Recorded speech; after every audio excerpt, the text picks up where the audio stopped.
The wagon didn't even slow down. Rowena Mercer hit the Wyoming dirt hard, her trunk crashing beside her, dust clouding the air as the only family she'd ever known disappeared over the ridge. 29 years old, too plain, too heavy, too much. That's what her father's letter said when the ranch owner found it tucked inside her belongings. Sent west to vanish, promised to a stranger who wanted someone else. The man staring down at her now, Caleb Ashford, looked like he'd been punched in the gut. His foreman was already laughing. She had 12 days before they'd send her back to nothing. But Rowena Mercer didn't know how to quit. If you want to see how a woman everyone underestimated brought an entire frontier ranch to its knees, stay until the end. Drop a comment with your city so I can see how far this story travels. The Wyoming Sun was a bastard. Rowena had learned that in the first 5 minutes of lying face down in the dirt, her palms scraped raw, her dress torn at the hem where it had caught on the wagon wheel during the fall. The Sun didn't care that she'd been thrown from a moving carriage by her own brother-in-law, didn't care that her ribs ached or that her hair had come loose from its pins and now stuck to her neck in sweaty tangles.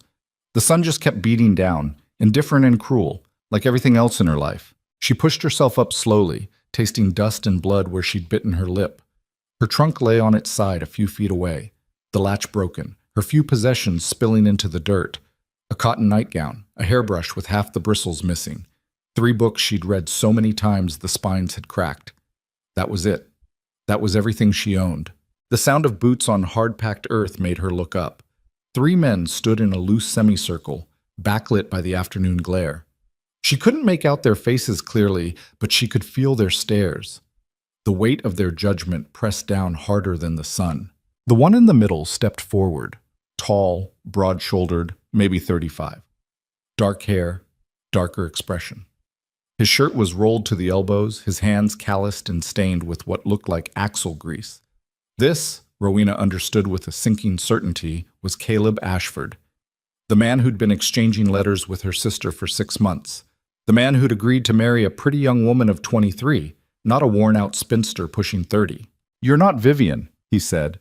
His voice was flat, stating fact. Rowena got to her feet, brushing uselessly at her skirt. "No." "Where is she?" "Home, in Philadelphia." Rowena met his eyes, though it cost her. She'd gotten good at that over the years, looking directly at people who didn't want to see her. "She changed her mind about coming west. My father thought you might accept me instead." The man to Caleb's left, older, grizzled, with a scar splitting his upper lip, made a sound that might have been a laugh or a cough. "Accept you? Lady, you got some nerve showing up here like this." "I didn't have much choice," Rowena said. "They didn't exactly ask my opinion." The third man hadn't spoken yet. He stood slightly apart from the others, arms crossed, studying her with cold calculation. Younger than Caleb, maybe late 20s, with sharp features and pale eyes that reminded Rowena of winter ice. Something about him made the hair on the back of her neck stand up. "This is a problem," he said quietly. Caleb shot him a look. "I can see that, Darius." So that was Darius Crow, the foreman. Rowena had learned his name from Vivian's letters, the ones Vivian had let her read back when they'd both thought Rowena might be useful for advice on how to charm a rancher. Vivian had mentioned Darius in passing, Caleb's right-hand man, runs the day-to-day operations. A bit intense. Intense. That was one word for the way he was looking at her now, like she was a coyote that had wandered into the chicken coop. "Did your father send a letter?" Caleb asked. "Explaining this?" Rowena hesitated. She'd seen her father slip something into her trunk the night before they'd left Philadelphia, but she hadn't dared look. Hadn't wanted to know what excuse he'd written, what lies he'd told to make this betrayal easier to stomach. "I don't know," she said. Caleb's jaw tightened. He looked past her toward the horizon where the wagon had disappeared, as if considering whether to chase it down and demand answers. But they all knew the wagon wasn't coming back. Her brother-in-law had made that clear when he'd shoved her toward the edge of the seat, had practically kicked her trunk after her. "Your father said to leave her here and don't look back," he'd said. Said Ashford would handle it. Handle it. Handle her. Like she was a piece of unwanted furniture. "Well, Caleb said finally, "I suppose you'd better come inside." It wasn't an invitation, it was resignation. The ranch house was smaller than Rowena had expected, but solidly built. Logs chinked with mud and moss, a stone chimney, windows with actual glass instead of oiled paper. The yard around it was hard-packed dirt, with a few struggling patches of grass near a water pump. To the left stood a barn, its doors hanging crooked. To the right, a bunkhouse and what looked like a chicken coop, though she couldn't hear any chickens. Darius and the older man, whose name, she learned, was Frank, peeled off toward the barn without another word. Caleb led her up the porch steps, which creaked under their weight. The door stuck when he pushed it, swollen from humidity or age. Inside was dim and close, one main room serving as kitchen and living space, with a stone fireplace taking up most of the far wall, a rough-hewn table with mismatched chairs, shelves holding tin plates and cups, a door to the left that probably led to a bedroom, everything covered in a fine layer of dust. "You live here alone?" Rowena asked. "The men bunk outside. I keep a woman from town who comes twice a week to cook and clean, but she hasn't been here in a while." Caleb moved to the table, shoving aside a stack of papers. "Wait here." He disappeared through the side door. Rowena heard the sound of drawers opening and closing, the rustle of paper. She stood in the middle of the room, hands clasped in front of her, trying not to look at the dirty dishes piled by the wash basin or the cobwebs strung across the ceiling beams. When Caleb returned, he was holding a letter. The paper was creased and worn like it had been read many times. He thrust it toward her without ceremony. "This came with your trunk." Rowena took it with trembling fingers. Her father's handwriting. She recognized it immediately, the same hand that had written her out of the family ledger when she'd turned 25 unmarried, the same hand that had signed away her mother's jewelry to Vivian on her wedding day. She unfolded the letter. "Ashford. By now you've met Rowena. I apologize for the deception, but circumstances have changed. Vivian has made a more suitable match here in Philadelphia, a banker's son with good prospects. I trust you understand that I could not refuse such an opportunity for my youngest daughter. Rowena is 29, unmarried, and has become a burden I can no longer afford to maintain. She is healthy, literate, and capable of housework. If you cannot find use for her as a wife, perhaps you might employ her in some other capacity. I leave the matter to your discretion. I have enclosed no funds for her return passage, as I do not wish her to return. Regards, Edmund Mercer." The letter shook in Rowena's hands. She read it twice, then a third time, waiting for the words to change. They didn't. "A burden I can no longer afford to maintain. I do not wish her to return." The room tilted slightly. Rowena locked her knees, forcing herself to stay upright. She would not faint, would not give Caleb Ashford the satisfaction of seeing her crumble. "Well," she said, her voice coming out steadier than she'd expected. "That's clear enough." Caleb was watching her carefully. "You didn't know." "I knew I wasn't wanted. I didn't know I'd been sold like old furniture." She folded the letter precisely, creasing the edges with deliberate care, and handed it back. "What do you want me to do?" "Do?" "Yes. Do you want me to leave, try to find work in town? I have no money, but I can—" She stopped. She could what? Sew? Cook? Clean? She'd kept house for her father for years, but those weren't skills anyone paid for out here. Women who came west were wives or whores, and she clearly wasn't pretty enough for either profession. Caleb scrubbed a hand over his face. He looked tired, more than tired, defeated. "Town's 2 days' ride. You wouldn't make it on foot, and I'm not wasting a horse on you. Then what?" "I don't know." He dropped into one of the chairs, the wood groaning under his weight. "I need to think." Rowena stood there, waiting. Outside, she could hear men's voices, the clang of metal on metal, the sounds of a working ranch, a place that didn't need her, didn't want her, couldn't figure out what to do with her. Finally, Caleb looked up. 12 days. "What?" "I've got a cattle drive in 12 days, taking the herd to market in Cheyenne. After that, I'll have money to pay for stage passage. You can go to wherever, somewhere. But until then, you're stuck here, and I don't have time to deal with you." 12 days. Less than 2 weeks to figure out where a woman with no money, no prospects, and no family went when even the frontier didn't want her. "All right," Rowena said. "There's a spare room off the kitchen. Used to be storage. You can sleep there. Mrs. Calloway, the woman who cooks. She hasn't shown up in 3 weeks. If you want to earn your keep, you can handle meals. The men eat breakfast at dawn, dinner at noon, supper at sundown." "How many men?" 8, counting me and Darius. 8 men. 3 meals a day. 12 days. Rowena did the math automatically. 288 meals. She'd cooked for her father and sister for years, but never on this scale. Do you have supplies? She asked. Caleb barked a laugh. Supplies, right. There's a root cellar out back, some dry goods in the pantry. Make do with what's there. And if there's not enough, then I guess you get creative. He stood, clearly done with the conversation. I've got work to do. Don't touch anything you're not supposed to. He left her standing in the dusty kitchen, the door slamming behind him. Rowena looked around the room.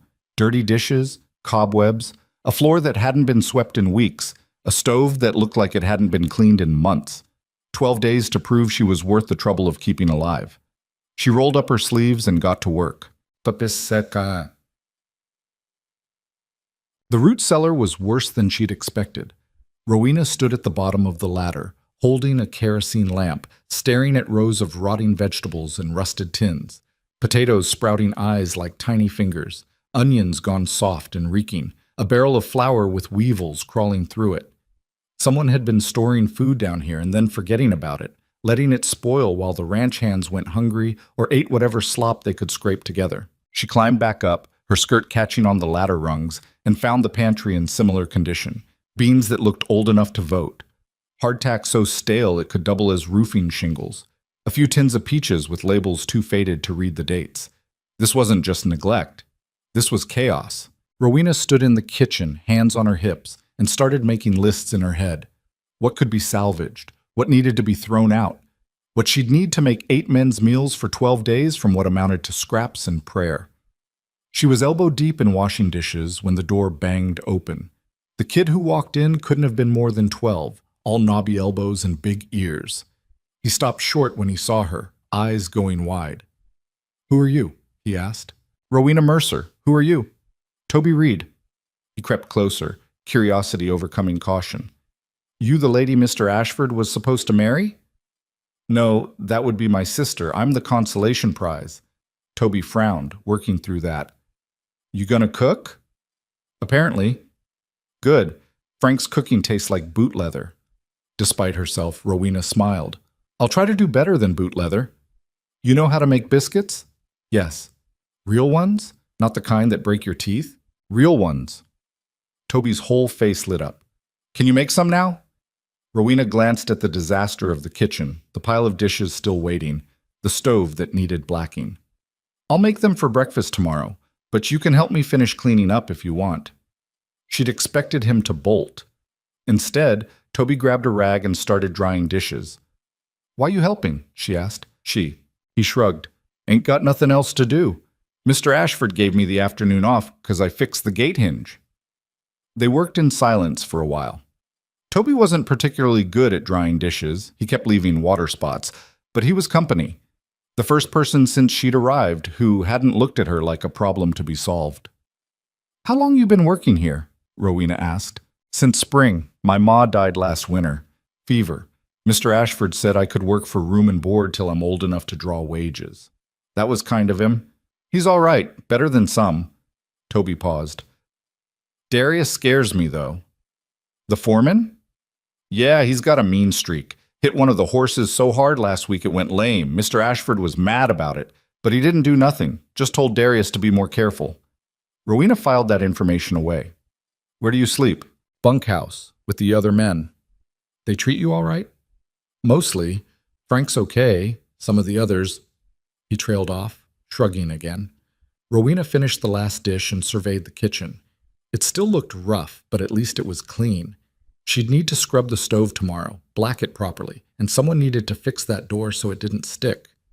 "Toby," she said, "how much do you know about the ranch, the day-to-day operations?" He gave her a wary look.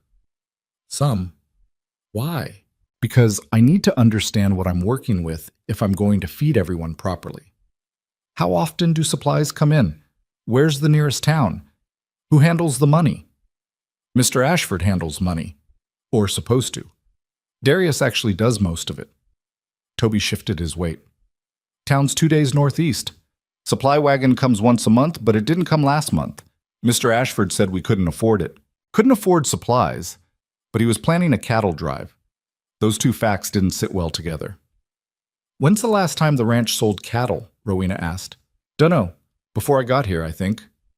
6 months then. Maybe more. No wonder everything was falling apart. The door opened again and Frank stuck his head in.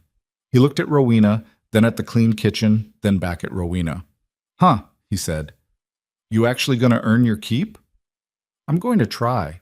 Well, supper's usually at sundown. You need help with anything, Toby knows where things are. He started to leave, then paused. We ain't had a woman around here in a while. Just watch yourself, all right? Some of the men got rough manners. It wasn't quite a warning, but it wasn't quite friendly advice either. Rowena nodded. Frank left. Toby finished drying the last cup and set it carefully on the shelf. I should go, he said. Got evening chores. Thank you for helping. He ducked his head, embarrassed, and scurried out. Rowena stood alone in the kitchen as the lights started to fade outside. Through the window, she could see men moving around the yard, the clink of harnesses, the low of cattle somewhere in the distance. A ranch running on fumes and stubbornness, held together by a man who looked like he hadn't slept in weeks, and a foreman who scared 12-year-old boys. 12 days, Caleb had said. 12 days until he put her on a stage to nowhere. Rowena looked at the clean kitchen, at the pantry with its pathetic supplies, at the stove waiting to be fired up for supper. If she only had 12 days, she was going to make them count. The men came in for supper like a herd of something barely domesticated. Rowena had done what she could with what she had: beans and salt pork, hardtack softened in the bean water, coffee strong enough to strip paint. Not fancy, but hot and filling. She'd set the table as best she could with mismatched tin plates and bent forks, had even found half a loaf of bread that wasn't moldy, and sliced it thin to make it stretch. They filed in one by one, tracking mud and manure, smelling of sweat and horses. Frank came first, nodding at her but not speaking. Then 3 younger men she didn't know, ranch hands with weathered faces and suspicious eyes. They looked at her like she was a stray dog that might bite. Caleb came in next, with Darius right behind him. Sit, Caleb said, dropping into the chair at the head of the table. The men sat. Rowena served, ladling beans onto plates, passing the bread. No one thanked her. They just started eating, hunched over their food like someone might steal it. Rowena took a plate for herself and sat at the far end of the table, the only chair left. She could feel them looking at her between bites, assessing, judging. One of the younger men, blond with a patchy beard, spoke around a mouthful of beans. So you're the sister. Yes. The one nobody wanted. Rowena set down her fork carefully. That's right. Huh. He grinned, showing teeth stained with tobacco. Guess I can see why. Frank kicked him under the table. Shut up, Billy. What? I'm just saying. I said shut up. Billy subsided, but the grin didn't leave his face. Rowena picked up her fork and kept eating. The beans were bland and the salt pork was tough, but at least it was food. Darius hadn't touched his plate. He was watching her with that same cold calculation she'd seen earlier. Where'd you learn to cook? He asked. At home. I kept house for my father. And he still got rid of you. Darius tilted his head. Must have been bad at it. Must have, Rowena agreed pleasantly. Caleb shot Darius a look. That's enough. Just making conversation. Darius finally picked up his fork, pushing beans around his plate. We ought to talk about what happens when you leave. Can't spare the men to escort you to town. Gonna have to send her on the supply wagon when it comes through. Supply wagon's not coming, Caleb said. Not till after the drive. Then what? I'll figure it out. 12 days doesn't leave much time for figuring. Darius leaned back in his chair. Unless you're thinking of keeping her. The table went quiet. Even Billy stopped eating. Caleb's jaw tightened. I'm not thinking anything right now except getting through the next 2 weeks. After that, we'll see. Fair enough. Darius stood, leaving his plate half full. I'll be in the barn checking the tack. We lost another bridle today. Lost or broke? Lost. 3rd one this month. Caleb swore under his breath. We don't have money for new tack. Then I guess we'll make do. Darius headed for the door, pausing to look back at Rowena. Thanks for supper. Better than Frank's slop, anyway. He left. The tension in the room eased slightly. Rowena finished her beans and started collecting plates. The men stood, leaving their dishes where they were, filing out without a word. Only Frank carried his plate to the wash basin. "You did all right," he said quietly. "Don't let Darius get to you. He's got a burr up his ass about most things." I noticed. Just be careful around him. Frank glanced toward the door, then back at her. He don't like complications, and you're definitely a complication. He left before she could ask what he meant. Rowena washed dishes in silence, her hands red and raw by the time she finished. Through the window, she could see lamplight in the barn, voices drifting across the yard. Somewhere in the distance, a coyote howled. She dried the last plate and put it away, then checked the stove. The fire had burned down to coals. She'd need to restart it in the morning for breakfast. More beans, probably. Maybe she could make those biscuits for Toby. The spare room Caleb had mentioned was barely bigger than a closet. A narrow cot, a wooden crate for a table, a single shelf. But the window had a latch that worked, and someone had left a clean blanket folded on the bed. Rowena unpacked her trunk by lamplight. 3 dresses, all of them practical and worn, the nightgown, the books, the hairbrush. At the bottom, wrapped in her mother's shawl, was the only thing of value she owned, a small sewing kit with good scissors and real steel needles. She changed into her nightgown and braided her hair, then sat on the edge of the cot with her mother's shawl in her lap. "A burden I can no longer afford to maintain." The words echoed in her head. She'd read them so many times today they'd lost some of their sting, but the weight of them remained. Her father had sent her away to die, basically. Or to disappear, which was the same thing. No money, no prospects, no way home. 12 days. Rowena folded the shawl and set it on the shelf. Then she blew out the lamp and lay down in the dark, listening to the sounds of the ranch settling in for the night. Tomorrow, she thought. Tomorrow she'd start figuring out what was really wrong with this place. Because something was wrong, she could feel it. The missing supplies, the lost tack, the ranch owner who couldn't afford to feed his men but was planning a cattle drive. If she only had 12 days, she needed to understand what she was up against. And maybe, if she was smart enough and stubborn enough, she could find a way to make herself indispensable. It was the only plan she had. Rowena woke before dawn to the sound of roosters that didn't exist and men who did. She dressed quickly in the dark, pinning up her hair by feel, and made her way to the kitchen. The stove was cold. She got it lit with kindling from the box by the hearth, blessing whoever had thought to keep it stocked, and set water to boil for coffee. While the stove heated, she took stock of what she had to work with. The flour was still full of weevils, but she picked through it carefully, sifting out the worst of the bugs. Not ideal, but she'd seen worse. The beans needed soaking overnight, which she should have thought of yesterday. The salt pork was nearly gone. She found a jar of lard, half a tin of baking powder, and some salt that had clumped together from moisture. Biscuits, then. And coffee. That would have to do. She mixed the dough quickly, her hands remembering the rhythm even if her brain was still half asleep. Cut them out with the rim of a tin cup since there was no biscuit cutter. Got them in the oven just as the first gray light started seeping through the windows. The coffee boiled over while she was checking the biscuits. She swore, something she rarely did, and yanked the pot off the heat, slopping hot coffee across the stovetop. It hissed and steamed, filling the kitchen with a burnt smell. Rough morning? Rowena spun around. Caleb stood in the doorway, already dressed for work, watching her with something that might have been amusement. "The coffee boiled over," she said unnecessarily. "I can see that." He crossed to the stove, picking up the pot with a rag, and pouring himself a cup despite the burnt smell. He took a sip, grimaced, and took another. "Still better than Frank's. That's a low bar." "Yeah, it is." He leaned against the counter, studying her. "You didn't have to get up this early. You said breakfast at dawn. I also said you could sleep in that closet until I figured out what to do with you. Didn't say you had to work for it." Rowena turned back to the stove, checking the biscuits. Almost ready. "I'm not much good at sitting still," I noticed. They stood in silence while the biscuits finished baking. Rowena could feel him watching her, could feel the weight of questions he wasn't asking. Finally, she couldn't stand it anymore. "What?" she said. "Just wondering what your plan is." "My plan?" "Yeah, you got one? Or are you just cooking biscuits and hoping something works out?" Rowena pulled the biscuits from the oven and set them on the table to cool. They looked good, golden brown, risen properly. Toby would be happy. I don't have a plan, she said. I have 12 days. I figured I'd use them. Use them how? I don't know yet.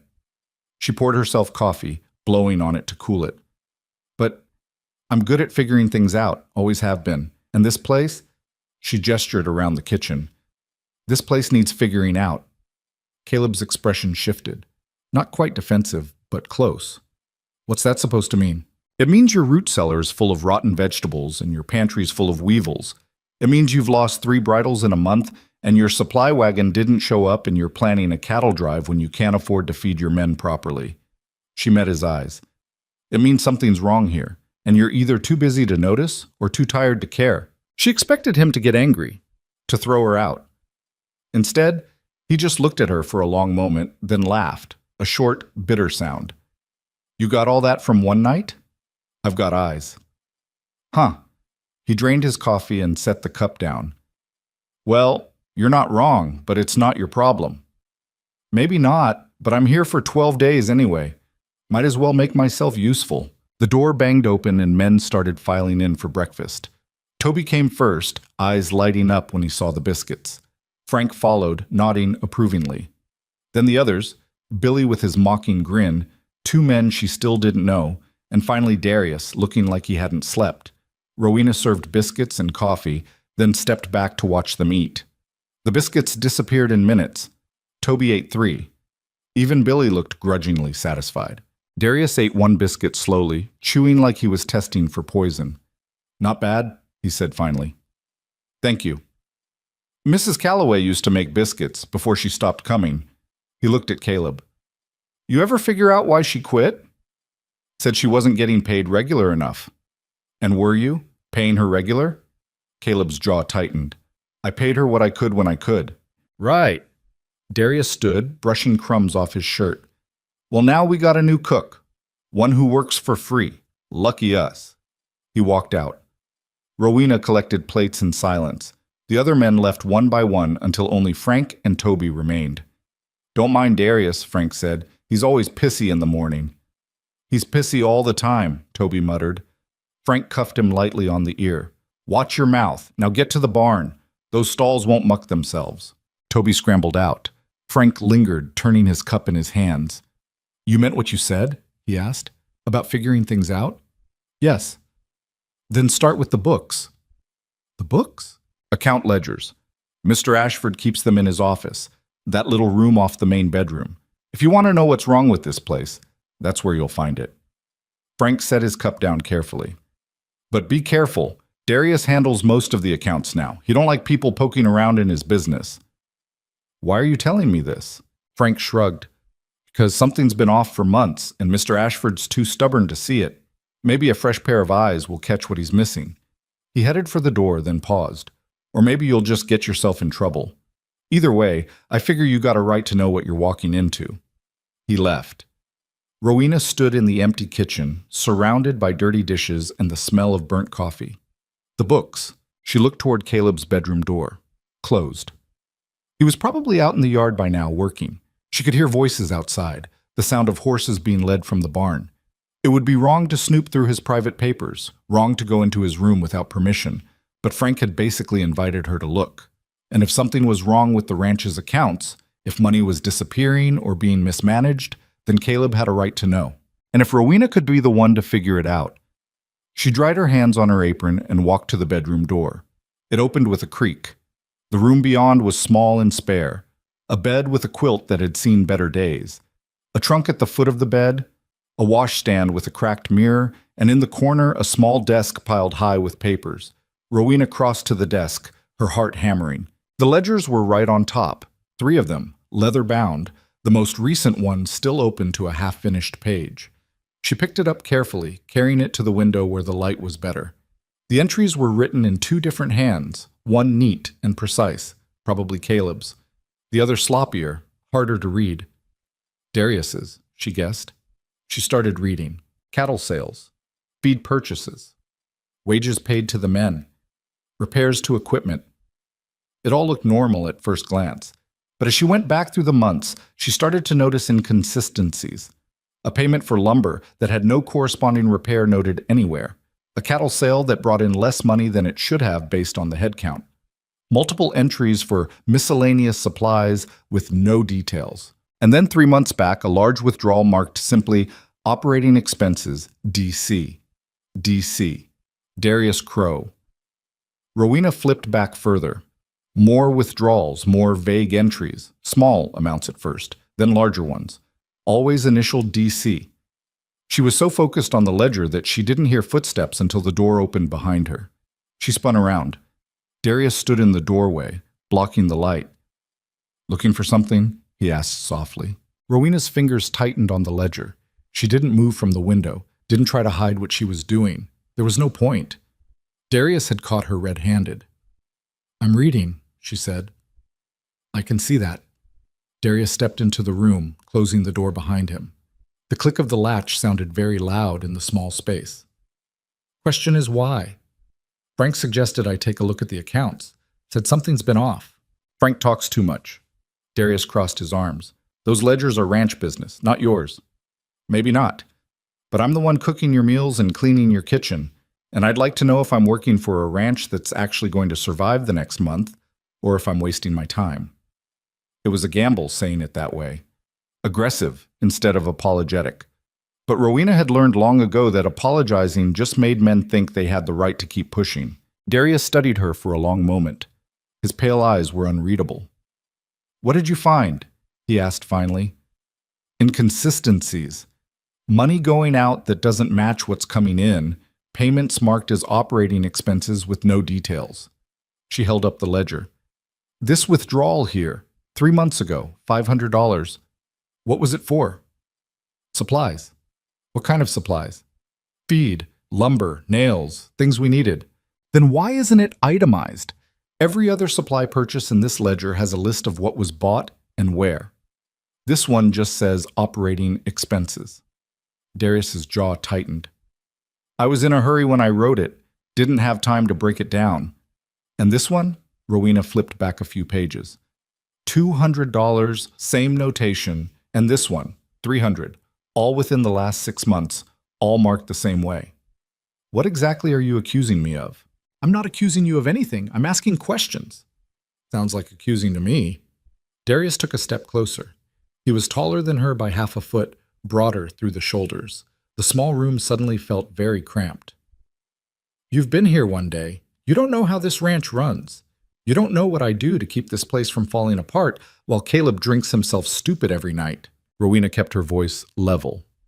"If that's true, then these ledgers should prove it. Show me the receipts for those purchases. Show me where the supplies went. That's all I'm asking." "I don't have to show you anything." "No, you don't. But you'll have to show Caleb eventually." She closed the ledger and held it against her chest.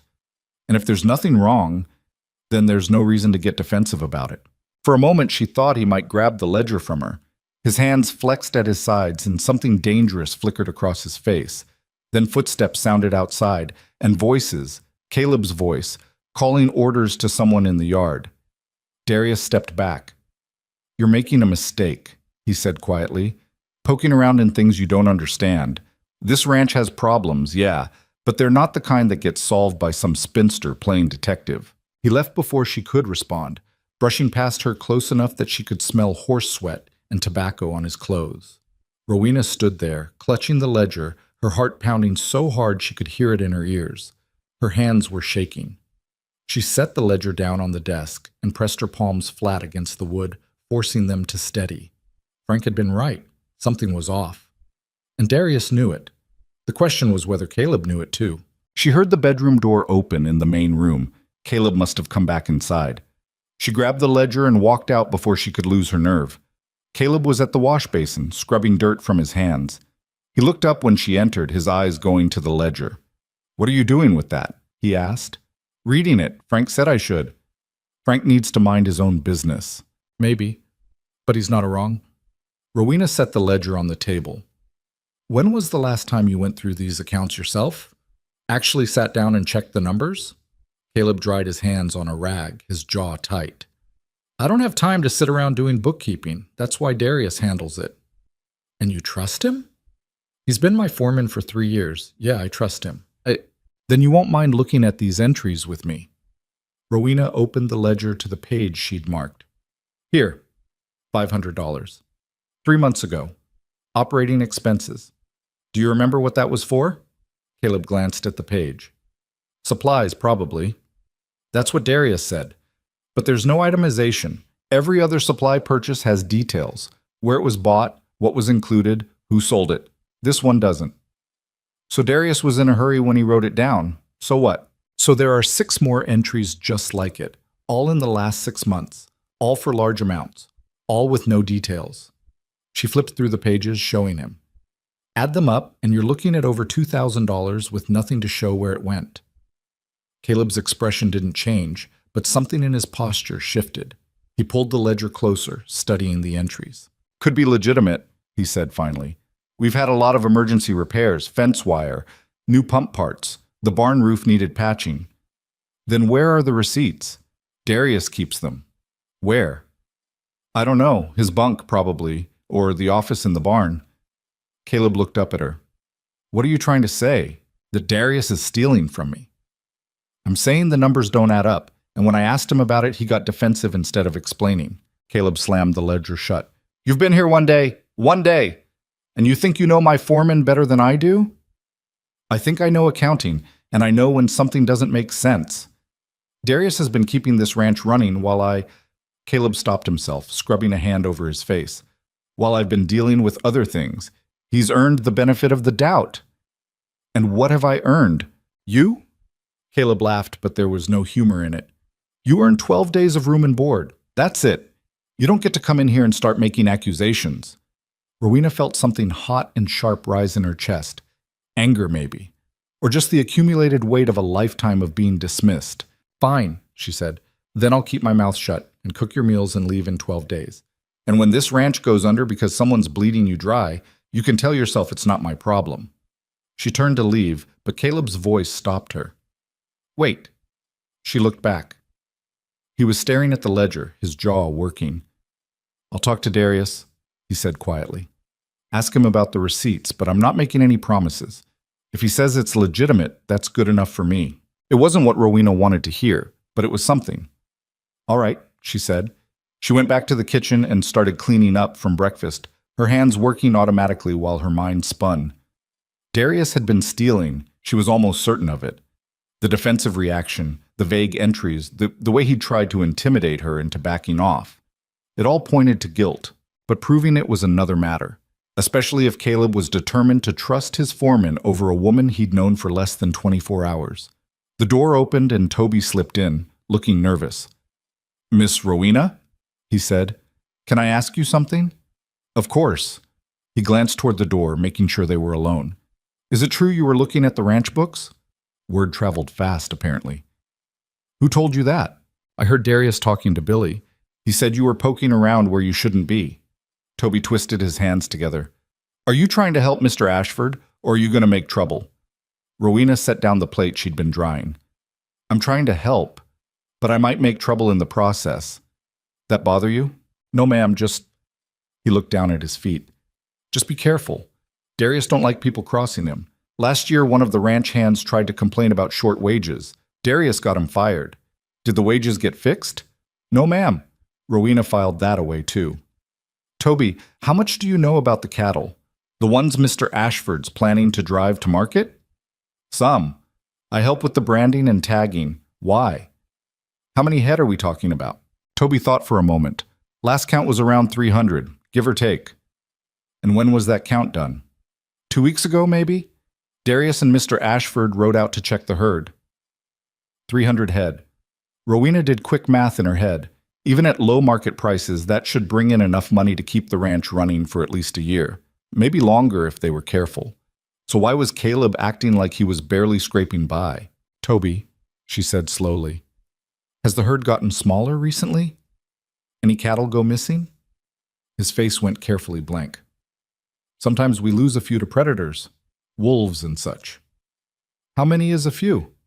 I don't know, ma'am. You'd have to ask Darius. He keeps track of that stuff. Of course he did. The door banged open and Frank stuck his head in. Toby, you in here shirking?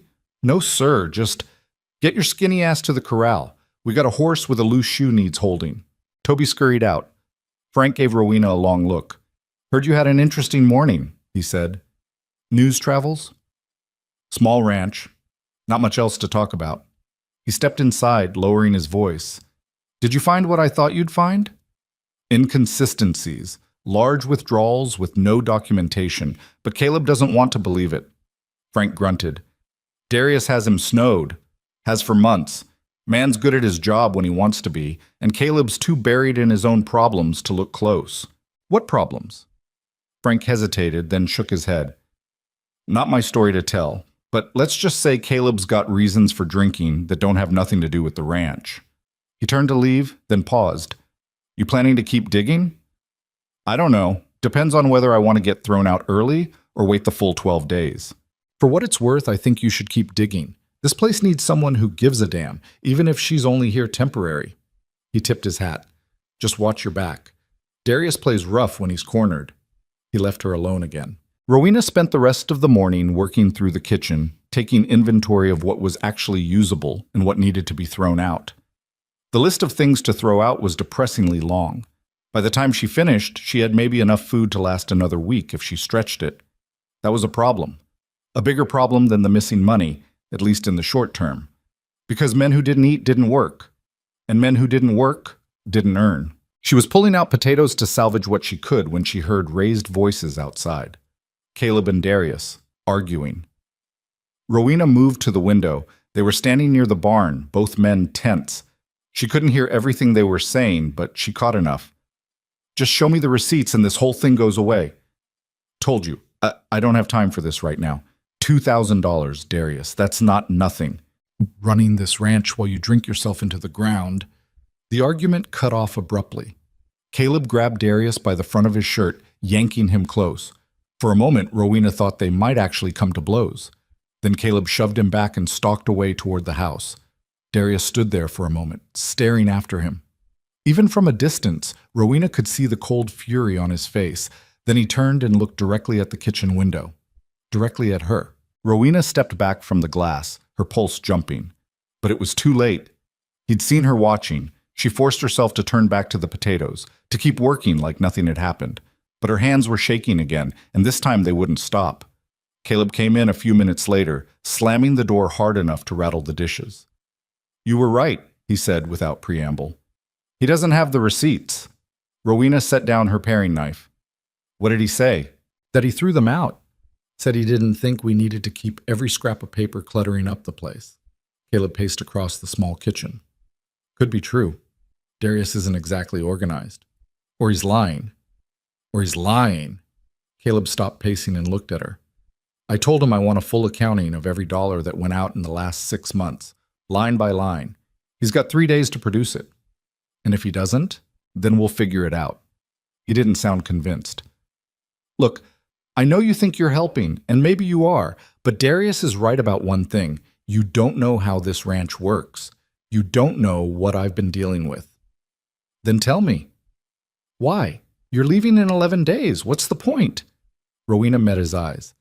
The point is that I'm here now, and for whatever reason, I seem to be the only person willing to ask the questions everyone else is avoiding. Caleb was quiet for a long moment. Then he pulled out a chair and sat down heavily. 3 years ago, he said, I had twice as many cattle and enough money to hire on 10 men. I was making plans to expand, maybe buy the property next door. Then my wife died. Rowena went still. She hadn't known he'd been married. Fever took her, Caleb continued, staring at his hands. 1 week she was fine, the next she was gone. After that, He trailed off.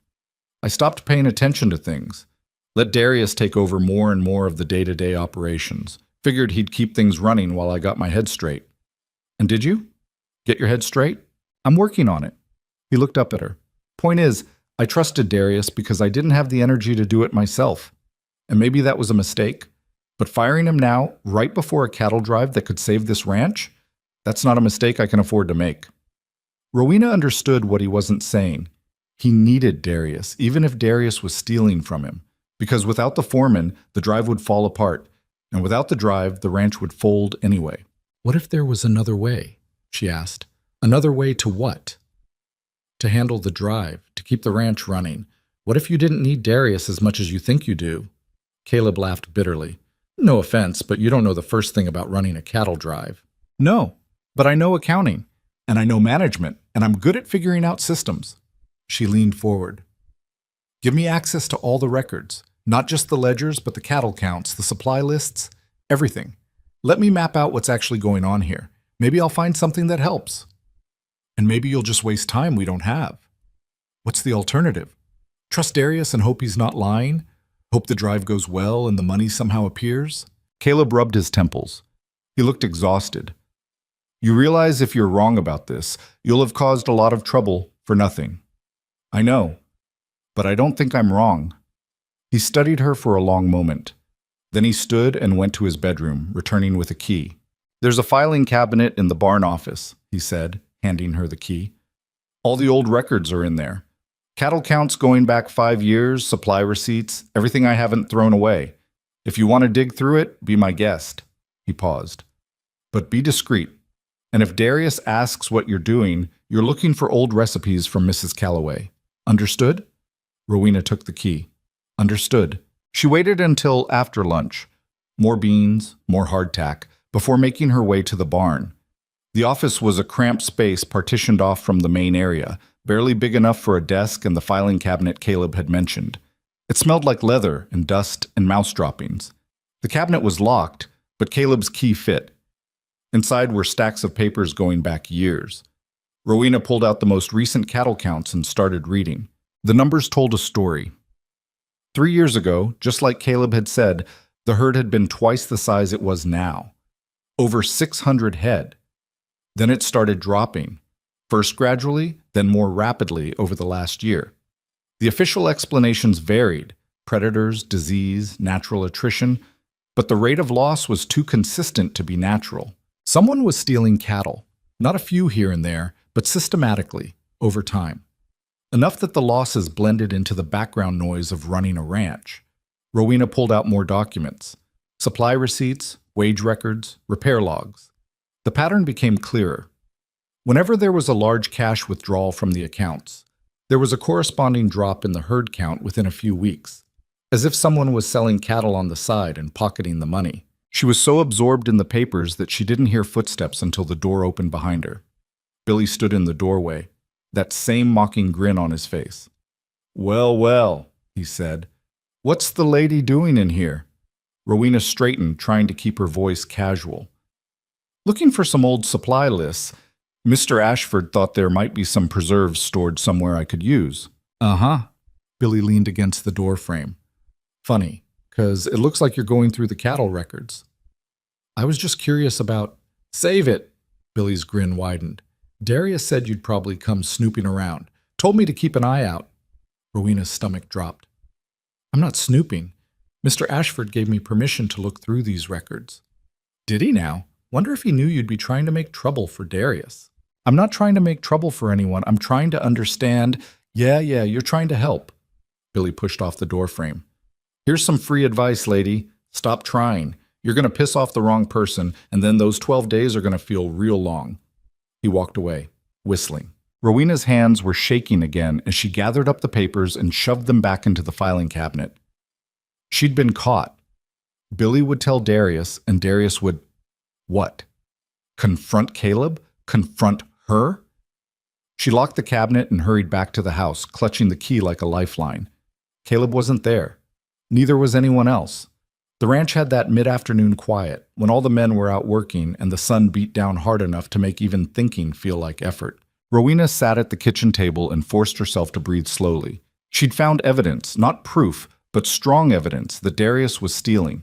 The question was what to do with it. If she told Caleb now, he'd have to act. But acting meant confronting Darius before the drive, which could blow up the whole operation. If she waited until after the drive, Darius would have time to cover his tracks.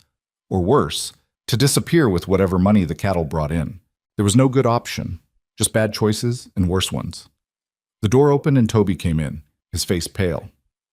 "Miss Rowena," he said, "Billy's telling everyone you were going through the cattle records. Says you're trying to get Darius in trouble." "I was looking for information, that's all." "Yeah, but—" Toby glanced over his shoulder. Darius is real mad. I heard him telling Frank that you need to be put in your place before you cause problems. What did Frank say? He told Darius to calm down. But I don't think Darius is going to listen. Toby twisted his hands together. Maybe you should just stop. Pretend you didn't find nothing. It's safer. Rowena looked at the boy, 12 years old, orphaned, working for room and board on a ranch that was falling apart around him. If she stopped digging, if she let Darius keep stealing, how long before there was no ranch left? How long before Toby had nowhere to go? I can't stop, she said quietly. Not now. Toby's face crumpled. Then you need to be real careful. Darius, he's not a good man, Miss Rowena. He hurt that horse, and he's hurt other things too. People don't talk about it, but I've seen things, heard things. What kind of things? But Toby just shook his head and ran out before she could press him. Rowena sat alone in the quiet kitchen, watching dust motes drift through the afternoon light, and tried to figure out how to survive the next 10 days. The careful thing would have been to wait, to watch and gather more evidence quietly, to avoid confrontation until she had something bulletproof to show Caleb. But careful had never been Rowena's strong suit, and the look on Toby's face when he'd run out had sealed it. Whatever Darius was doing, it was worse than just stealing money. She found Caleb in the corral, working with a young horse that kept shying away from the saddle blanket. He looked up when she approached, irritation crossing his face. I'm busy, he said. I know. This won't take long. Rowena glanced around. Frank was nearby, mending fence wire, but no one else was in earshot. I found something in those records. Already? You've been at it for 2 hours. It doesn't take long when the pattern's obvious. She kept her voice low. Your cattle numbers don't match the sales records. You're losing animals at 3 times the normal rate. And every time there's a big drop in the herd count, there's a cash withdrawal in the ledger marked operating expenses. Caleb's hands stilled on the rope. How many are we talking about? Over the last 18 months? Close to 100 head, maybe more. The number hung in the air between them. 100 head of cattle was thousands of dollars. Enough to keep a ranch afloat for years, or enough to ruin it if they disappeared. Could be predators, Caleb said, but his voice lacked conviction. Not at that rate. Not that consistently. Rowena pulled a folded paper from her apron pocket. She'd made notes in the barn, copying down the most damning numbers. Look, March of last year, you lose 12 head according to the count. Same month, Darius withdraws $300. May, 15 head gone, 400 withdrawn. It goes on like that month after month. Caleb took the paper, his jaw working as he read. The horse, sensing his distraction, wandered to the far side of the corral. This doesn't prove anything, he said finally. Could be coincidence. You don't believe that. What I believe doesn't matter. What I can prove matters. He handed the paper back. You got any idea how many cattle rustlers operate in this territory? How many drifters pass through looking for easy money? Even if someone's stealing from me, it might not be Darius. Then why won't he show you the receipts? Caleb's expression hardened. Because I've been writing him for 3 days about paperwork when he's got 100 other things to worry about. Because he's tired of being questioned by his boss and some woman who showed up out of nowhere. He turned back to the horse. I told you I'd handle it. I meant it. By waiting for him to produce records that don't exist? By giving him a chance to explain before I accuse my foreman of being a thief? Caleb's voice rose. You want me to blow up my whole operation based on some numbers that might mean nothing, right before the most important cattle drive I've ever run? Rowena felt heat rising in her face. I want you to open your eyes before he steals everything you have left. You've been here 4 days. 4. You think that makes you an expert on my ranch, my men, my problems? He stepped closer, and Rowena had to resist the urge to back up. I know you think you're helping, but you're not. You're making things harder. Fine. Rowena shoved the paper into his chest. Then I'll stop. I'll cook your meals and keep my mouth shut and leave in 8 days. And when this place falls apart, at least you can say nobody warned you. She turned and walked away before he could respond, her hands balled into fists. Behind her, she heard Frank's voice, low and calm. She's not wrong, boss. Stay out of it, Frank. I'm just saying, the numbers don't lie. Rowena didn't hear Caleb's response. She was already halfway to the house, angry tears pricking at her eyes. She blinked them back furiously. She would not cry. Not over this. Not over a man too stubborn to see what was right in front of him. The kitchen was still empty when she got back. She started pulling together what she'd need for supper, moving with sharp, jerky motions. More beans, some of the salvaged potatoes, a bit of salt pork if she rationed it carefully. The door opened behind her. She didn't turn around. If you're here to tell me I'm wrong again, save your breath. I'm not here to tell you you're wrong. It was Darius's voice. Rowena spun around. He was leaning against the door frame, arms crossed, that same cold calculation in his eyes. I'm here to give you a choice, he said. A choice. Yeah. You can keep digging through records and making accusations, or you can pack your things tonight and let me arrange for someone to take you to town tomorrow. Either way, this ends. Rowena's heart was pounding, but she kept her voice steady. Mr. Ashford gave me 12 days.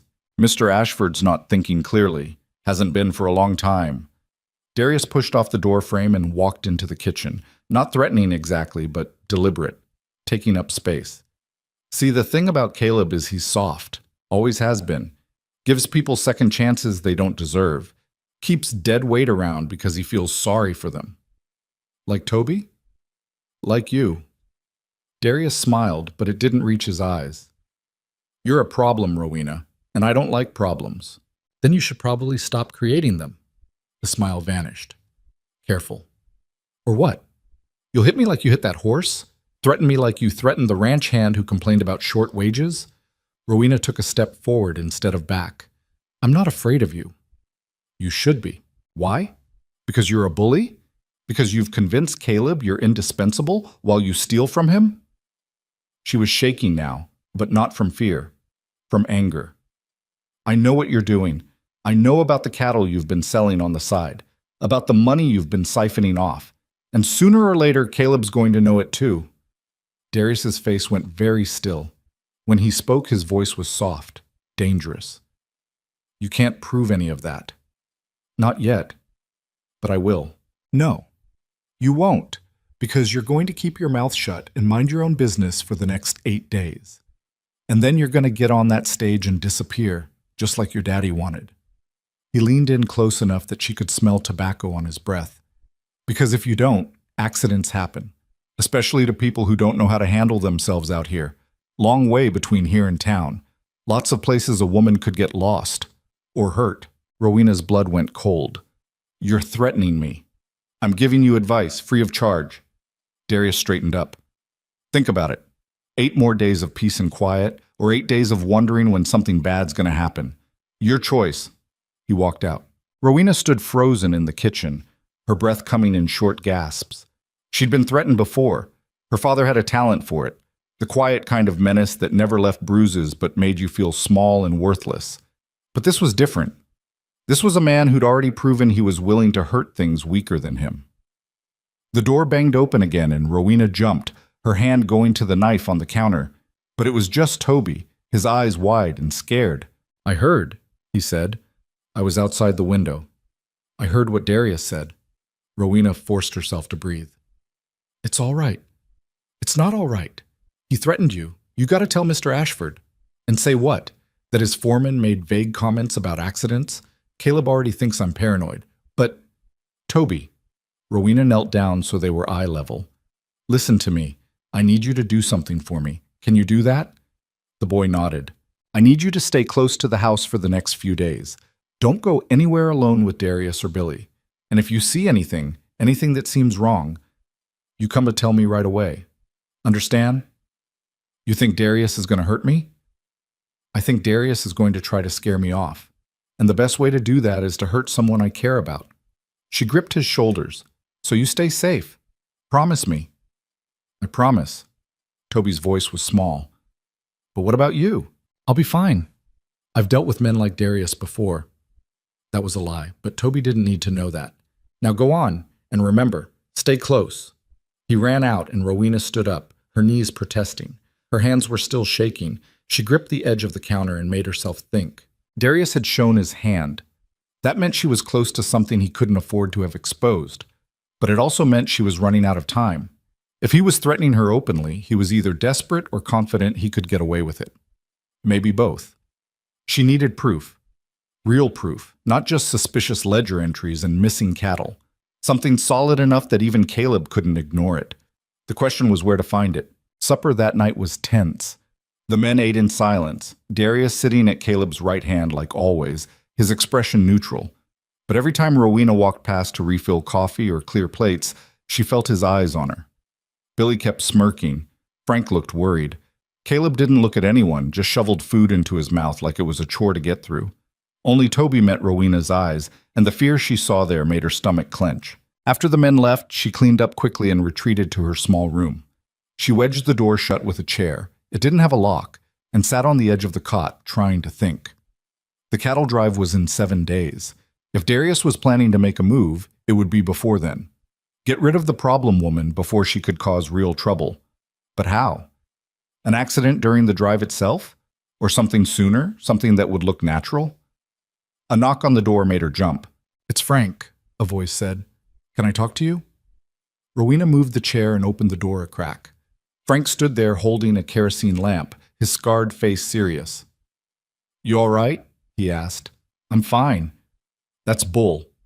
I saw how Darius was looking at you during supper, and I know he talked to you earlier." Frank glanced over his shoulder. "I don't know what he said, but I can guess. And I'm telling you now, don't underestimate him. Darius is smart and mean. Bad combination." "I know." "Do you? Because you're acting like someone who thinks they're going to win this fight.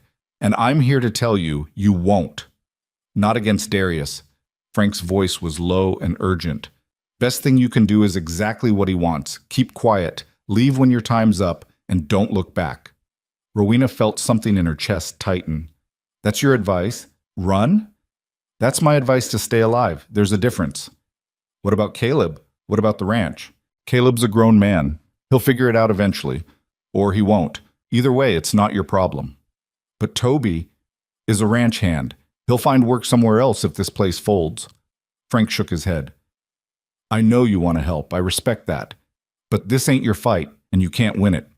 So do yourself a favor and walk away while you still can." He left before she could argue. Rowena shut the door and sat back down on the cot. Frank was right about one thing. She couldn't win a straight fight against Darius. He had Caleb's trust, the loyalty of at least some of the men, and a willingness to hurt people who got in his way. But maybe she didn't need to win a straight fight. Maybe she just needed to be smarter than him. She lay down and stared at the ceiling, her mind racing. Somewhere in this ranch was evidence Darius couldn't explain away. Letters, receipts, something concrete. She just had to find it before he found a way to get rid of her. The next morning she woke to shouting. Rowena threw on her dress and ran out to the main room. Caleb was standing in the kitchen doorway, his face dark with fury. Darius and Billy were in the yard, along with Frank and 2 other ranch hands. "What's going on?" Rowena asked. Caleb turned to her. "Cattle. 40 head gone. Sometime in the night." Her stomach dropped. "Gone where?" "That's the question, isn't it?" Caleb grabbed his hat from the table. "Darius says rustlers. Says he found tracks heading south toward the Badlands." "And you believe him?" "I believe we just lost a chunk of our herd a week before the drive, which means we're short on the count we promised the buyers in Cheyenne." Caleb headed for the door. "I'm riding out with the men to see if we can track them. You stay here." "Caleb, wait." But he was already gone, the door slamming behind him. Rowena stood in the empty kitchen, her mind spinning. 40 head, gone overnight, right after Darius had threatened her. That couldn't be coincidence. This was a message, a demonstration of what he could do, what he could get away with. And if Caleb believed the rustler story, Darius would be clear again. No proof, no consequences. She was still standing there when Toby came running in, out of breath. "Miss Rowena, you gotta see something." "What?" "Out by the east pasture. I found something this morning when I was checking the fence line." He grabbed her hand. "Please. It's important." Rowena let him pull her outside and across the yard. The morning sun was already hot, promising another brutal day. They skirted the corral and headed toward the fence line that separated the ranch from open prairie. Toby led her to a section where the fence had been cut. Not broken, cut. Clean through, the wire ends lying in the dirt. "Rustlers don't usually bother with cutting fence," Toby said. "They just run the cattle through wherever. But someone cut this real careful, like they wanted to make it look like the cows got out on their own. Rowena examined the cut ends. He was right. This had been deliberate. There's more, Toby said. He pointed at the ground. See those tracks? Leading away from the fence? Those are shod hooves, ranch horses. Not wild ones, not rustlers' horses, ranch horses. Rowena's pulse quickened. You're sure? Yes, ma'am. I know our horses' shoes. Frank reshoes them himself, and he does this thing where he files the edge down special so they don't crack. Toby crouched down, tracing the hoof print with his finger. This is Rusty, Darius's horse. There it was. Proof. Not circumstantial, not suspicious ledger entries. Physical evidence that Darius had been here, had cut this fence, had driven those cattle off ranch land himself. Toby, Rowena said carefully, did you tell anyone else about this? Not yet. I came to find you first. Good. Don't tell anyone, not yet. But Mr. Ashford is out looking for rustlers that don't exist. If we tell him now, Darius will just say he was checking the fence line, found it already cut, and was investigating. Rowena stood up, thinking fast. We need more. We need to figure out where those cattle went. Toby looked uncertain. I ain't a tracker, Miss Rowena. Not good enough to follow a trail that far. Then we don't follow the trail. We think about where Darius would take them. She looked out across the prairie. Somewhere close enough to move them easily, but far enough that they wouldn't wander back. Somewhere he could hold them until he found a buyer. There's an old line shack about 5 miles south. Used to be part of this ranch before Mr. Ashford sold off some land. It's got a corral and everything. Could you take me there? Toby's eyes went wide. Now? The men are going to be gone for hours looking in the wrong direction. This might be our only chance. Rowena grabbed his shoulders. Can you saddle 2 horses without anyone noticing? I think so. But, Miss Rowena, if Darius is there, then we'll see the cattle and we'll come straight back. We won't confront him. We'll just get the proof we need and tell Caleb. She could see the fear on his face. I know it's scary, but if we don't do this, Darius is going to keep stealing, and this ranch is going to die. And then where will you go? Toby swallowed hard. Then he nodded. Okay, but we gotta be real careful. We will be.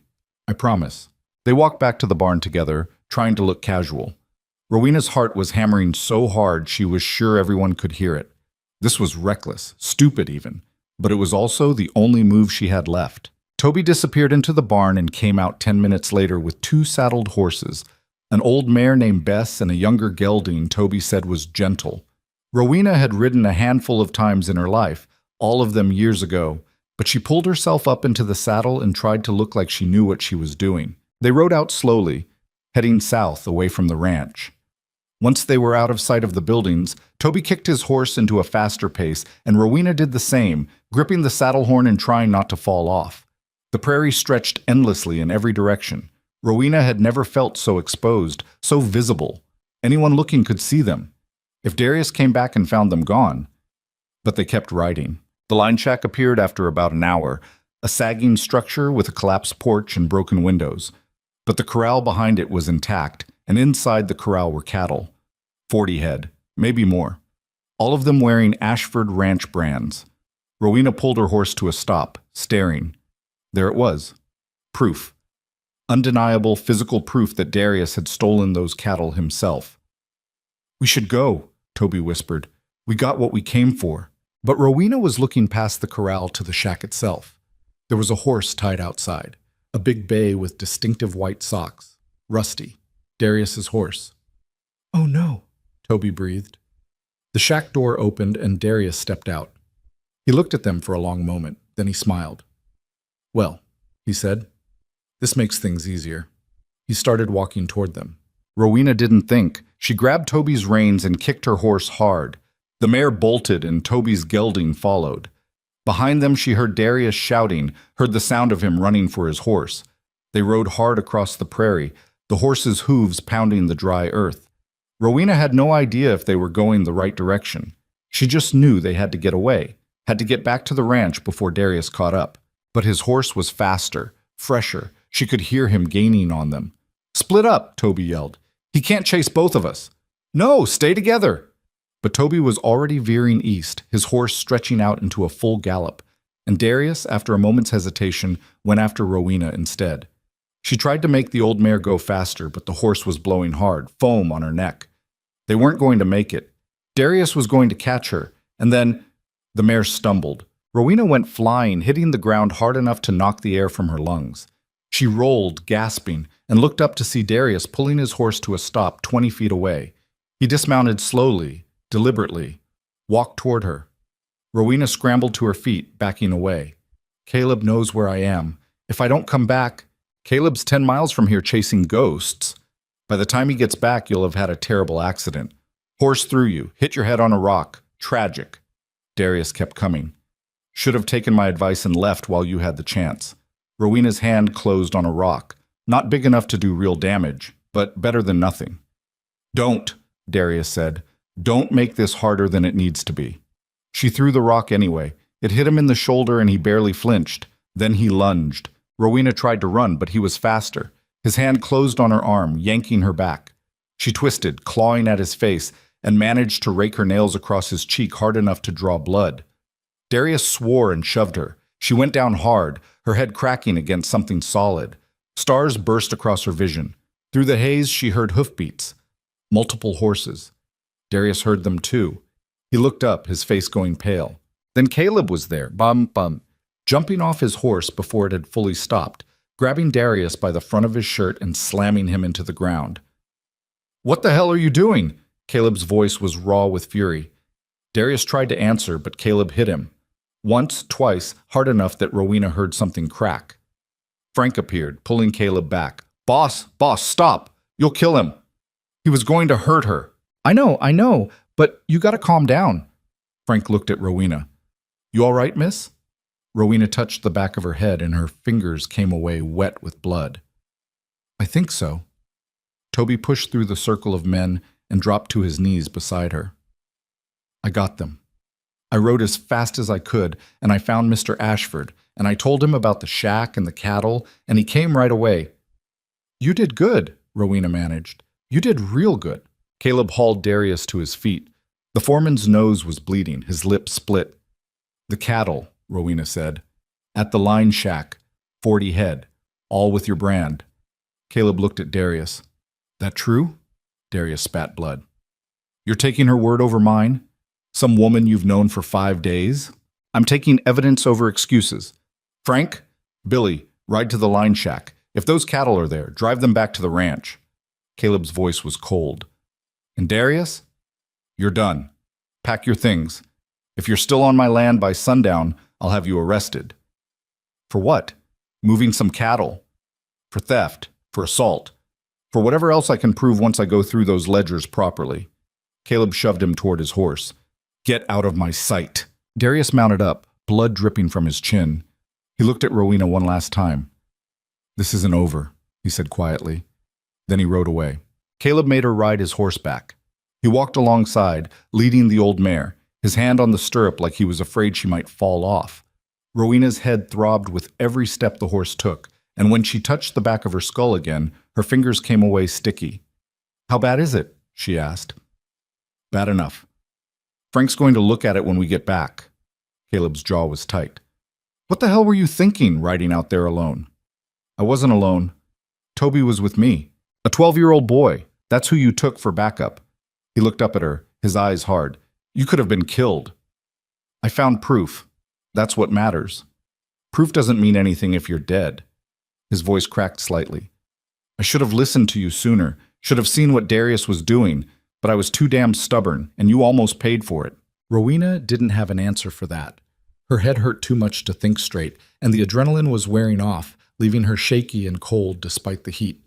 When they reached the ranch, Frank was already waiting with water and clean rags. He took one look at Rowena's head and whistled low. You got knocked good. Let's get you inside. They helped her down from the horse and into the kitchen. Frank made her sit while he cleaned the wound, his scarred hands surprisingly gentle. It stung like hell, but she bit her lip and didn't make a sound. Gonna have a hell of a bump, Frank said. But the bleeding stopped. That's good. You feel dizzy? Sick to your stomach? A little dizzy. Then you need to rest. No arguments. Frank looked at Caleb. She can't sleep for a few hours. Someone's got to keep an eye on her, make sure she doesn't get worse. I'll do it, Caleb said. You got a ranch to run and a cattle drive to figure out, now that your foreman just got himself fired. Frank stood up. I'll sit with her first. You go deal with getting those cattle back and making sure Darius actually leaves. Caleb hesitated, then nodded. You see anything change? Anything at all? You come get me. Will do, boss. After Caleb left, Frank pulled up a chair and sat down heavily. He looked tired. Old. That was a damn fool thing you did, he said. I know. Could have gotten yourself and that boy killed. I know that too. Frank was quiet for a moment. But it took guts. I'll give you that. More guts than most men around here have shown. Rowena leaned back in her chair, closing her eyes. The throbbing in her head was getting worse. Is Toby all right? He's fine. Shaken up, but fine. Kid's tougher than he looks. Frank paused. He thinks you're some kind of hero. Rode out there to save the ranch, stood up to Darius, all that. I'm not a hero. I just didn't want to watch everything fall apart. Same thing sometimes. Rowena opened her eyes. What happens now? With Darius gone and the drive coming up? Frank sighed. That's the question, ain't it? Caleb's going to have to run the drive himself, which he can do. But it'll be harder without a foreman. And we're still short on men. 2 of the hands were loyal to Darius. They'll probably leave with him. Can you make it work with fewer men? Maybe, if nothing goes wrong. But things always go wrong on a drive. Frank stood up, checking the bandage on her head. You just worry about healing up. Let Caleb worry about the rest. But Rowena couldn't stop worrying. Even after Frank left and the afternoon light slanted through the kitchen windows, even as her head pounded and exhaustion pulled at her, her mind kept spinning. The drive was in 6 days. 40 head of cattle had been recovered, but how many more had Darius sold off over the months? How short were they on the count they'd promised the buyers? The door opened and Toby crept in, his face pale. Miss Rowena, you awake? Come here. He sat down next to her chair. Up close, she could see he'd been crying. His eyes were red and puffy. I'm sorry, he said. I'm so sorry. I should have gone faster, should have gotten help sooner. Toby, stop. Rowena reached out and took his hand. You did everything right. You found the evidence, you got Mr. Ashford, you saved me. None of this is your fault. But you got hurt. I've been hurt before. I'll be fine. She squeezed his hand. Thank you. For being brave. For trusting me. Toby wiped his eyes with his sleeve. Darius is really gone? He's not coming back? Mr. Ashford told him to leave. I don't think he'll risk coming back. Good. The boy's voice was fierce. I hope he never comes back. I hope something bad happens to him. Rowena understood the feeling, but she also knew that hoping for bad things to happen to people, even people who deserved it, had a way of eating at you from the inside. He's gone, she said instead. That's enough. Toby stayed with her for a while, not talking, just sitting. Eventually Frank came back and shooed him away to finish his chores. The sun moved across the sky. Rowena dozed in the chair, waking every time her head rolled to the side and pain lanced through her skull. When she opened her eyes again, it was evening and Caleb was sitting across from her. Hey, he said quietly. How you feeling? Like I got kicked by a horse. Frank said you're doing okay. No signs of anything serious. Caleb leaned forward, elbows on his knees. The cattle are back, all 40 head, and I went through the ledgers properly this time. Found records Darius had hidden, sales receipts for cattle that never made it into the books. He's been stealing from me for over a year, maybe longer. How much? Close to $3,000, best I can figure, plus whatever cattle I can't account for. Caleb's voice was flat. I was blind, completely blind. He was robbing me, and I just let it happen. You trusted him. That's not the same as being blind. Isn't it? Caleb looked at her. You saw it in 4 days. 4 days and you knew something was wrong. I've been living with it for a year and didn't see a damn thing. Rowena sat up straighter, ignoring the spike of pain. You want to know why I saw it? Because I had nothing to lose. I wasn't trying to hold on to what I had or protect what I'd built. I was just looking at the facts. She paused. You had something to lose. That makes you careful.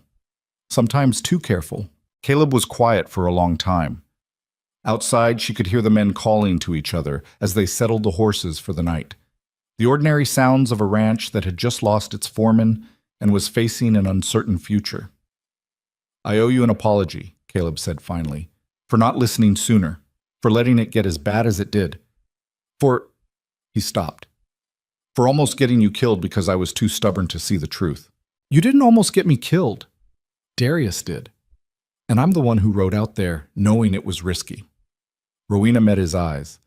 "We're both stubborn. We're both difficult. But we're also both still here, and the ranch is still standing. That counts for something." "Does it?" "I think so." Caleb stood up, running a hand through his hair. "The drive's in 6 days. I'm down a foreman and 2 ranch hands. The herd count's going to be lower than what I promised the buyers, which means less money.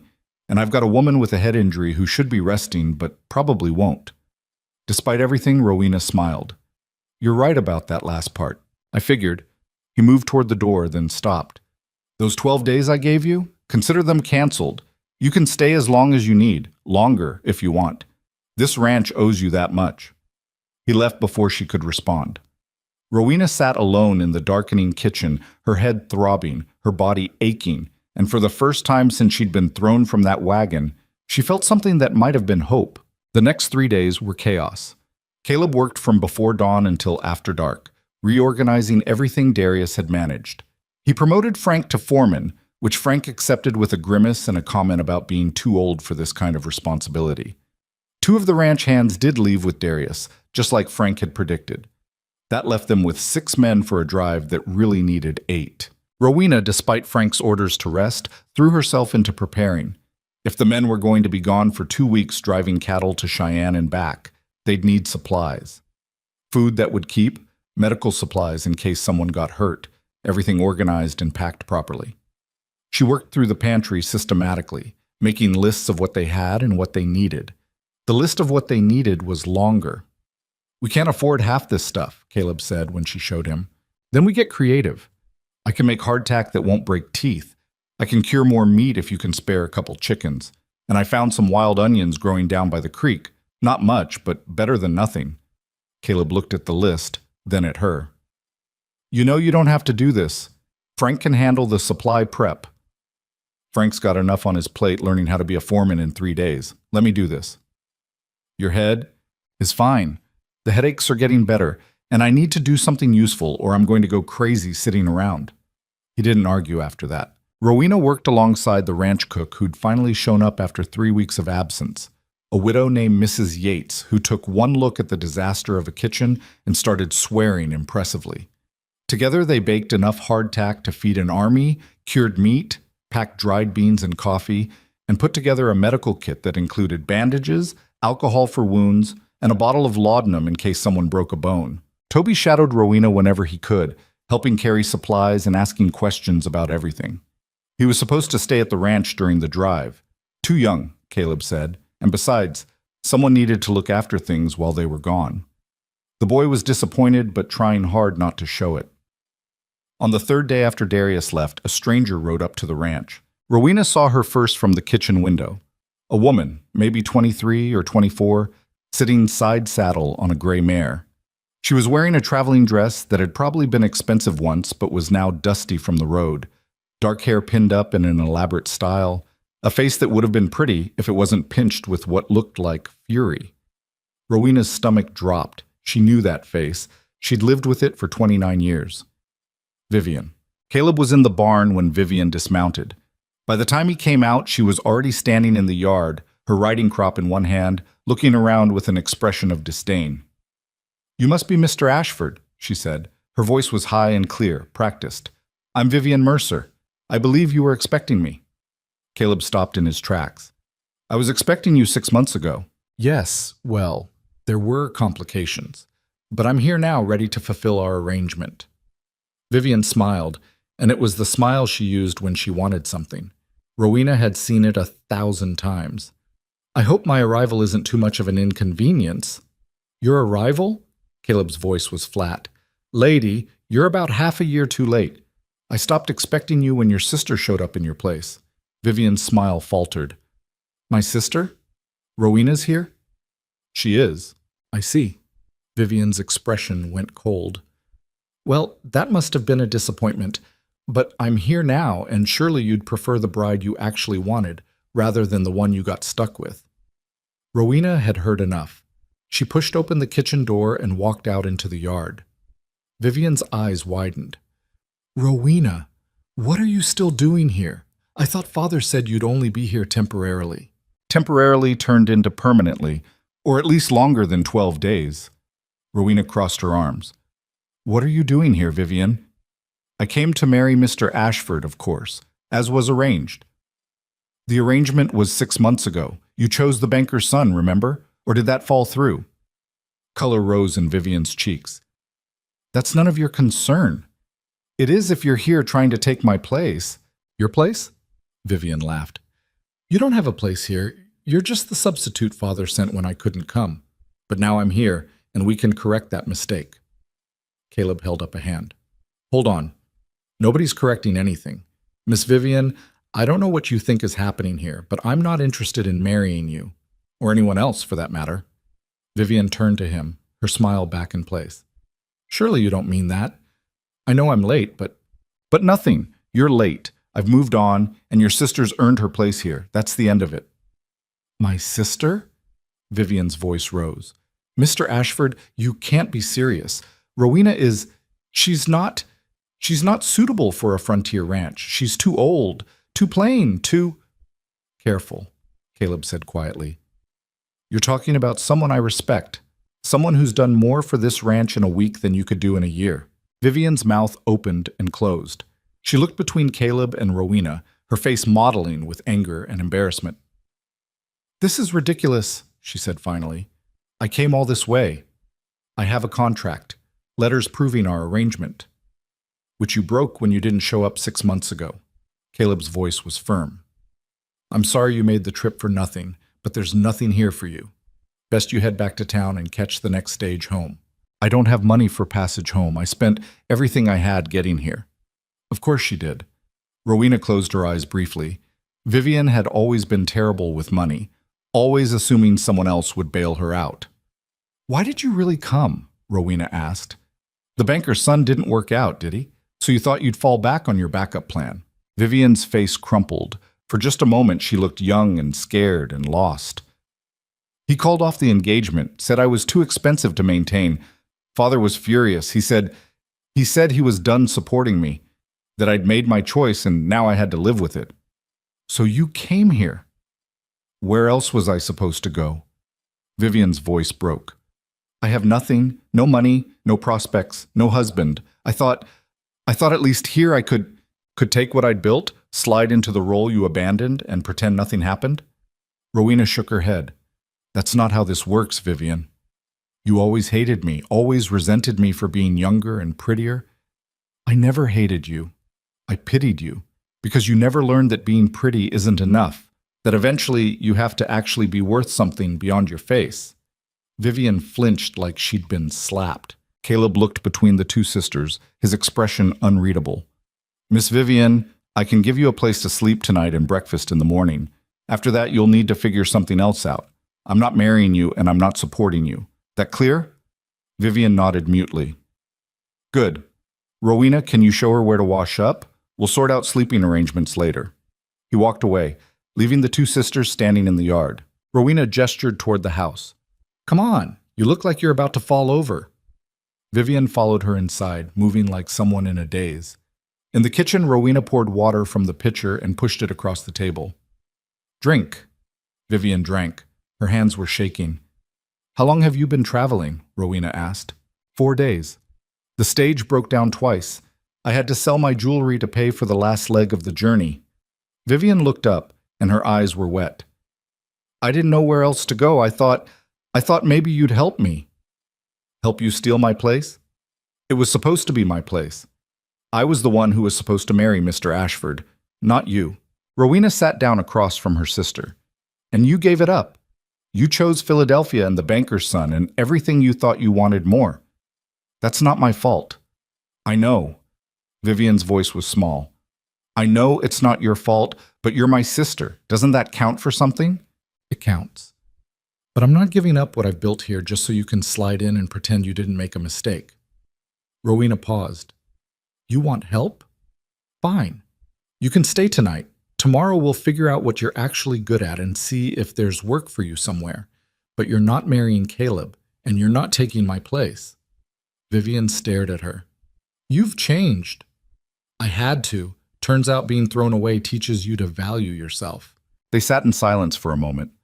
Then Vivian spoke, her voice barely a whisper. I'm sorry for everything. For being father's favorite. For making you feel like you didn't matter. For... She stopped. For not standing up for you when he sent you away. Rowena felt something tight in her chest loosened slightly. Not forgiveness, exactly, but maybe the beginning of it. What happened with the banker's son? She asked. I spent too much on dresses, on parties, trying to be the wife he wanted. But it was never enough. He wanted someone decorative but cheap, and I was only the first part. Vivian laughed bitterly. Turns out I'm not actually good at anything except looking pretty, and that's not worth as much as I thought. You could learn to be good at something, I mean. Like what? I don't know yet, but you're not stupid, Vivian, just spoiled. That can be fixed if you're willing to work at it. Vivian looked at her with something like wonder. Why are you being kind to me? After everything? Because you're my sister, and because I know what it's like to have nowhere to go. Rowena stood up. Now come on, let's get you settled before the men come in for supper. She showed Vivian to the small storage room where she'd been sleeping and gave her sister the cot while she figured out other arrangements.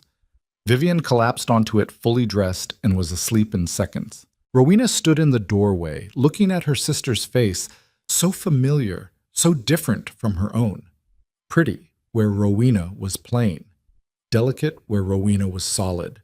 The one their father had favored, had protected, had eventually thrown away when she became too expensive. They were both unwanted daughters now, both trying to survive in a world that had no use for women who couldn't fit neatly into the roles assigned to them. Maybe they had more in common than Rowena had thought. She closed the door quietly and went back to the kitchen to start preparing supper. Frank found her there an hour later, up to her elbows in bread dough. Heard we got a visitor, he said. My sister, she'll be gone tomorrow. Will she? Frank leaned against the doorframe. Because from what I heard, she's got no money and nowhere to go. That usually means people stick around. We'll figure something out. Uh-huh. Frank watched her knead the dough with more force than necessary. You all right? I'm fine. That's bull, but I'll let it slide. He paused. For what it's worth, Caleb ain't interested in her. Made that real clear. I know. Do you? Because you look like you're trying to punch that dough to death. Rowena stopped kneading and looked down at her hands. They were covered in flour and shaking slightly. She was supposed to have everything, she said quietly. The husband, the home, the life. And I was supposed to be the spinster aunt who helped raise her children and was grateful for the scraps. But now she's here, and she's desperate, and part of me wants to help her, and part of me wants to throw her out and watch her fail. That's human. It's cruel. Being human usually is. Frank straightened up. Look, I don't know your sister, and I don't much care about her problems.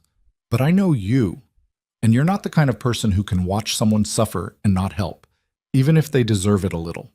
So you'll figure out what to do with her, and whatever you decide, it'll be the right call. He left her alone with the bread dough and her thoughts. That evening, Vivian came to supper looking pale and subdued. The men stared at her. She was beautiful, even exhausted and dusty. But nobody spoke to her. They ate quickly and left, clearly uncomfortable with the tension. After they were gone, Vivian helped Rowena clean up without being asked. They worked in silence, the only sound the clink of dishes and the splash of water. I meant what I said earlier, Vivian said finally. About being sorry. I know. Do you forgive me? Rowena dried a plate carefully. I don't know yet. Ask me again in a few weeks. Can I stay that long? If you work, if you pull your weight and don't cause trouble. Rowena looked at her sister. But the minute you try to undermine me or take what's mine, you're gone. Clear? Clear. They finished the dishes. Vivian went back to the storage room, and Rowena made herself a bed on the floor of the main room using spare blankets. It wasn't comfortable, but it was better than nothing. She lay awake long into the night, staring at the ceiling beams and trying to figure out how her life had gotten so complicated. 6 days ago, she'd been the unwanted sister with nowhere to go. Now she was the woman holding a struggling ranch together, while the owner prepared for a desperate cattle drive. She had a foreman who trusted her, a boy who looked up to her, and a man who'd started looking at her like she mattered. And now her beautiful younger sister had shown up, desperate and broke, asking for help. Rowena didn't know whether to laugh or cry. In the end, she did neither. She just closed her eyes and tried to sleep, knowing that tomorrow would bring new problems, and she'd have to face them whether she was ready or not. The cattle drive was 4 days away. After that, everything would change again. She just had to hold on until then. The morning the men left for the cattle drive, Vivian was up before dawn helping Rowena pack the last of the supplies. She moved clumsily, unused to physical work, but she didn't complain. That counted for something. Caleb came into the kitchen as they were tying down the final bundles. He looked exhausted already, and they hadn't even started yet. "Everything ready?" he asked. As ready as it's going to be. Rowena handed him a canvas bag. Medical supplies. Don't let the men ignore injuries. A small cut out there can turn into blood poisoning real fast. I know. And the hardtack's in the blue tin. It'll keep the whole trip. The jerky's wrapped separately. Don't let it get wet or it'll spoil. Rowena. Caleb put a hand on her shoulder. I've done this before. We'll be fine. But his eyes said he wasn't sure. None of them were. 6 men to move nearly 300 head of cattle across rough territory to Cheyenne and back. No foreman. A herd count that was still lower than what they'd promised the buyers, which meant renegotiating prices on the fly. Everything had to go right, and things never went right. "How long?" Rowena asked. 2 weeks if we're lucky, 3 if we run into trouble. Caleb glanced toward the door where Frank was shouting orders at the other men. "You'll be all right here? You and your sister and Toby? We'll manage. If Darius comes back, he won't. And if he does, I've got the shotgun you showed me how to load." Rowena met his eyes. "Go. Make the sale. Save the ranch. We'll hold down the fort." Caleb looked like he wanted to say something else. His hand was still on her shoulder, warm and heavy. Then Frank called his name, and the moment passed. 2 weeks, he said. 2 weeks. He left. Rowena stood in the doorway and watched them drive the cattle out, the dust rising in great clouds as 300 head of beef moved like a slow brown river toward the horizon. Toby stood next to her, trying not to cry. He'd wanted desperately to go, but Caleb had been firm. Someone had to stay behind, and Toby was it. When the last of the dust had settled and the ranch yard was quiet, Vivian spoke from behind them. "Now what?" Rowena turned to look at her sister. Vivian's hair was coming loose from its pins, her expensive dress already stained with dirt and flour. She looked lost. "Now we work," Rowena said. "This ranch doesn't run itself." The first few days were hard. Vivian had never done manual labor in her life, and it showed. She couldn't milk the cow without spilling half the bucket. She burned the first batch of bread she tried to make. She managed to lock herself in the chicken coop and had to be rescued by Toby, who'd laughed so hard he'd nearly fallen over. But she kept trying. That was the thing Rowena hadn't expected. Vivian kept getting up before dawn, kept attempting tasks she had no skill for, kept asking questions, and accepting criticism without the tears and dramatics Rowena had grown used to. On the third day, Rowena found her in the garden, a scraggly patch behind the house that had been neglected for months, pulling weeds with bleeding hands. "You don't have to do that," Rowena said. "I know, but I want to." Vivian sat back on her heels, pushing hair out of her face and leaving a streak of dirt across her forehead. "I've been thinking about what you said, about being good at something, and I'm not good at anything yet, but maybe I could be good at this." "Gardening?" "Growing things. Making them survive." Vivian looked down at her hands. "I killed everything Father ever gave me to care for. Plants, pets, even goldfish. I always thought it was because I was careless, but maybe I just never had a reason to try." Rowena sat down next to her sister in the dirt. The sun was hot on their backs, and the weeds were thick and stubborn, but there was something peaceful about it. "You want a reason?" she asked. "Yes." "Then here's one. If those men don't come back with enough money to keep this ranch going, we're going to need to grow our own food. Every vegetable we can raise is money saved. Every chicken that lays eggs is one less thing we have to buy. You make this garden produce, you'll have earned your keep and then some. Vivian's eyes widened. You think they might not make enough? I think it's possible. The herd count's lower than expected. If the buyers push back on price, or if something goes wrong on the drive. Rowena didn't finish the sentence. She didn't have to. Then what happens to us? We figure it out, same as we've been doing. Vivian was quiet for a moment. Then she started pulling weeds again, more deliberately this time. They worked together until the sun was high, and Rowena's back ached. When they went inside, Vivian's hands were raw and blistered, but she didn't complain. She just washed them carefully and wrapped them in clean rags. That night, after Toby had gone to bed in the bunkhouse and the ranch was dark and quiet, the sisters sat on the porch drinking weak coffee. "Can I ask you something?" Vivian said. "Go ahead." "Do you love him, Mr. Ashford?" Rowena was quiet for a long moment. "I don't know, maybe, but it doesn't matter." "Why not?" "Because love isn't enough out here. You need more than feelings to survive. You need partnership, trust, respect." She looked at her sister. "You loved that banker's son?" "I thought I did, but I think I just loved the idea of him, the life he represented." Vivian pulled her shawl tighter. "With you and Mr. Ashford, it's different. You look at each other like you're on the same team, like you're fighting the same fight." "We are. That's what I want, someday." Vivian's voice was soft. "Not someone who wants me because I'm pretty. Someone who wants me because I'm useful, because I matter." Rowena reached over and squeezed her sister's hand. "You'll find it, but first you have to figure out who you are when nobody's watching, when nobody's telling you what to be." "How do I do that?" "You just did. You spent all day pulling weeds nobody asked you to pull because you wanted to do something that mattered. That's a start." They sat in comfortable silence, watching the stars come out over the prairie. The next morning, a rider came. Rowena saw him from the kitchen window, a man on a lathered horse riding hard. Her stomach dropped.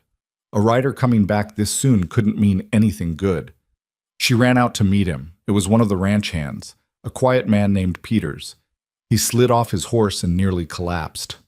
"Water," he gasped. Toby was already running with a dipper. Peters drank deeply, then looked at Rowena. "We got trouble. Bad trouble." "What happened?" "Stampede. Second night out. Lost maybe 30 head, and Mr. Ashford thinks some were rustled during the chaos. We're even shorter on the count now." Peters wiped his mouth. "But that's not the worst of it." Rowena's chest tightened. "What's the worst of it?" "Toby Reed's missing." The world tilted. Rowena grabbed the porch rail to steady herself. "What?" "The boy who was supposed to stay here. We found a note in the supply wagon. He must have snuck in before we left. Said he wanted to help with the drive. We didn't even know he was there until the stampede, and then—" Peter shook his head. "He got thrown from a horse trying to turn the herd. We searched for hours but couldn't find him. Mr. Ashford sent me back to get fresh horses and more men to search." Beside Rowena, the real Toby spoke up, his voice small and confused. "But I'm right here." Peter stared at him. You didn't go with us." "No, sir. I've been here the whole time." Understanding crashed over Rowena like cold water. There was another boy, someone pretending to be Toby. Who else would— But she already knew. "Darius," she breathed.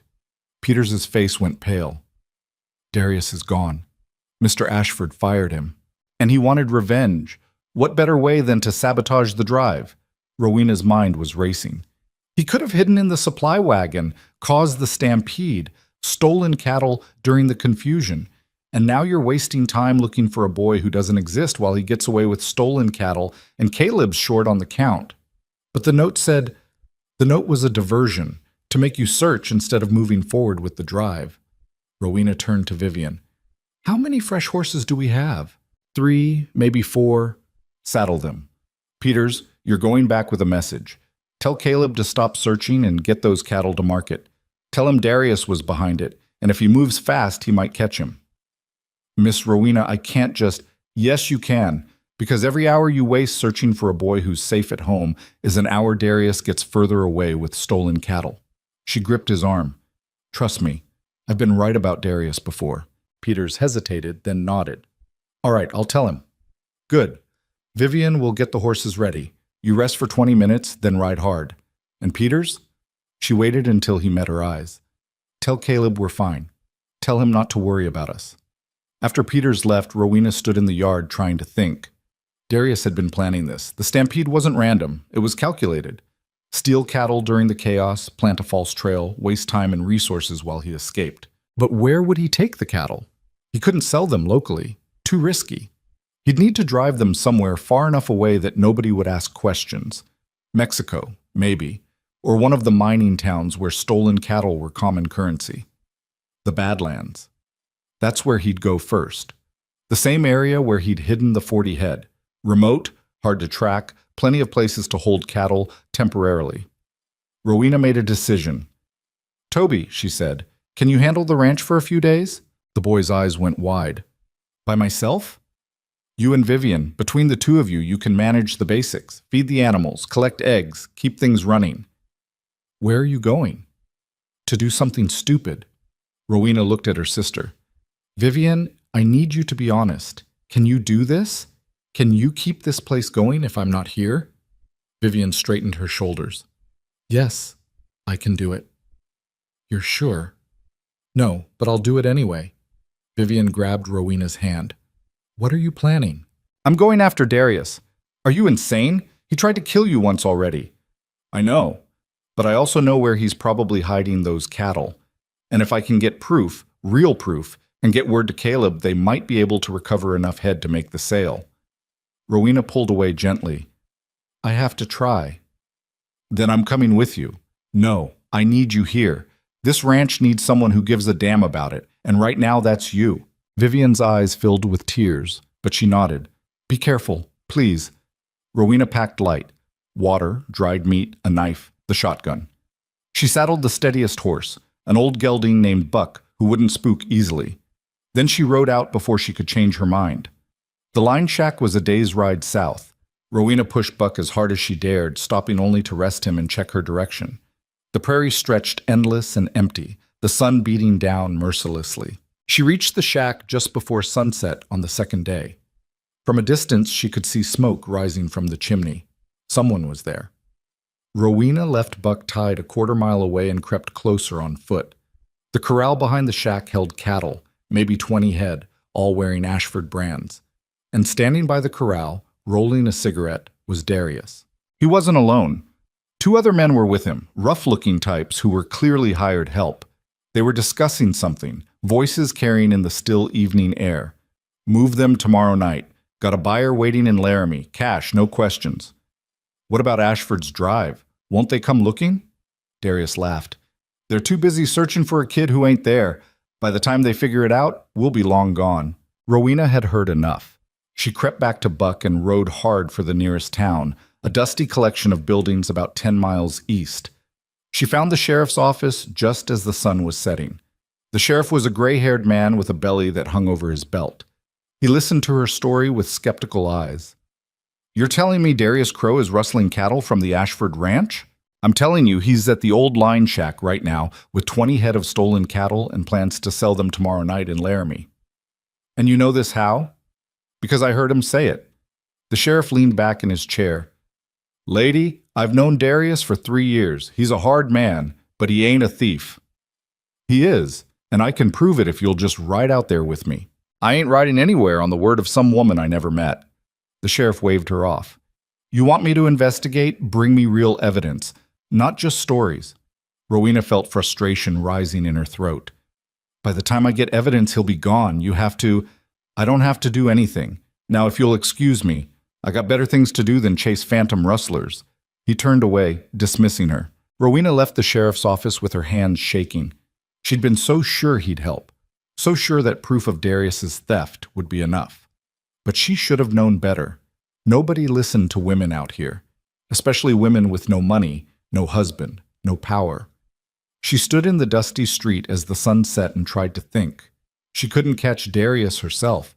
He had men with him, guns, experience. She couldn't get help from the law. And she couldn't get word to Caleb in time. She was out of options. Or was she? Rowena mounted Buck and rode back toward the line shack.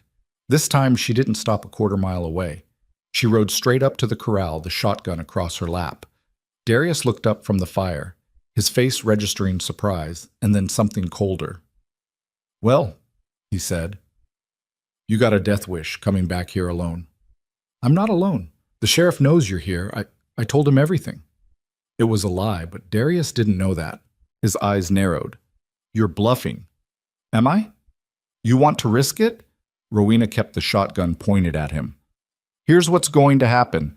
You're going to drive those cattle back to Ashford Land. You're going to leave them there, and then you're going to disappear and never come back." Darius laughed. "Or what? You'll shoot me? You ain't got the guts." "Maybe not, but I've got nothing to lose. You took my place on that ranch, threatened people I care about, and tried to ruin a man who gave you a job when nobody else would." Rowena's hands were steady on the gun. "So yeah, I'll shoot you if I have to." One of the hired men shifted nervously. "Darius, maybe we should just—" "Shut up." Darius's eyes never left Rowena's face. "You really think you're walking out of here, you and that old shotgun against 3 men? I think if you kill me, the sheriff will know exactly where to look. I left him a letter explaining everything. If I don't come back, he'll ride out here with a posse." Another lie. But her voice didn't waver. "So you can kill me and hang for murder, or you can let me go and take your chances running. Your choice." The silence stretched. The hired men were looking at Darius, waiting for orders. Rowena kept the gun steady, her heart hammering so loud she was sure they could hear it. Then Darius spat into the fire. "You're crazier than I thought." "Probably, but I'm still here, and you're still deciding whether it's worth dying over 20 head of cattle." Darius stared at her for a long moment. Then he turned to his men. "Mount up. We're leaving." "What about the cattle?" "Leave them. Ain't worth dying over." The men moved fast, saddling horses and packing gear. Within 15 minutes they were gone, riding hard toward the west. Rowena waited until they were out of sight. Then she lowered the shotgun and let out a breath she'd been holding for what felt like hours. Her hands started shaking so badly she nearly dropped the gun. She'd done it. She'd actually done it. Bluffed her way through a confrontation with a man who'd tried to kill her and survived. Now she just had to get the cattle back where they belonged. She spent the night at the line shack, too exhausted to ride back. In the morning, she drove the cattle north toward Ashford Land. It took all day, moving slow, stopping to rest the animals and herself. But by evening, she had them in the east pasture, the fence repaired with wire she'd found in the shack. When she rode into the ranch yard, Vivian ran out to meet her. "Thank goodness, we've been worried sick." Vivian grabbed Buck's reins. "Did you find him? Darius?" "I found him. He's gone. And I brought back 20 head of cattle." Rowena slid off the horse, her legs nearly buckling. "How's everything here?" "Fine. Good, actually. I managed the chickens without locking myself in, and Toby showed me how to fix the pump when it stuck." Vivian grinned. "I'm practically a rancher now." Despite her exhaustion, Rowena smiled. Practically. They walked into the house together, and for the first time since she'd arrived at the Ashford Ranch, Rowena felt something that might have been peace. 2 weeks later, Caleb rode back with the men and a wagon full of money. The sale had gone through. Not for the full price they'd hoped. The short count had cost them. But enough to pay the debts, keep the ranch running, and have a little left over. He found Rowena in the kitchen, where she'd spent the morning baking bread with Vivian. He looked thinner, worn down by the drive, but his eyes were clear. "You did it," he said. "So did you. Peters told me what you figured out, about Darius hiding in the wagon, causing the stampede." Caleb sat down heavily. "If you hadn't sent word, we'd have wasted days searching. Might have lost the sale entirely." "I just connected the pieces." "You did more than that. Peters also told me you rode out to the line shack alone, confronted Darius by yourself." His voice went rough. "That was the stupidest, bravest thing I've ever heard." "It worked, didn't it?" "This time. Don't do it again." Rowena smiled. "I'll try not to." Caleb looked around the kitchen, clean, organized, running smoothly. Then he looked at Vivian, who was kneading dough with flour-covered hands, and actually seemed to know what she was doing. "Things changed while I was gone," he said. "Things change everywhere, all the time. You just have to decide if you're changing with them or getting left behind." Rowena wiped her hands on her apron. "Come on. You look like you haven't eaten a real meal in weeks. Let me feed you." Over dinner, Caleb told them about the drive, the stampede, the hard days, the tense negotiations in Cheyenne. Frank added details, making the men laugh with stories about greenhorn mistakes and close calls. It felt like family, like something worth fighting for. After the meal, Caleb asked Rowena to walk with him. They went out to the porch, watching the sun set over the prairie. "I've been thinking," he said, "about what happens next." "And?" "And I want you to stay, not as temporary help, not as the woman we got stuck with. As," he paused, "as my partner, in this ranch, in everything." Rowena's heart was pounding. "Are you asking what I think you're asking?" "Depends. You think I'm asking you to marry me?" "Are you?" Caleb turned to face her. "Not yet." Rowena blinked. "What?"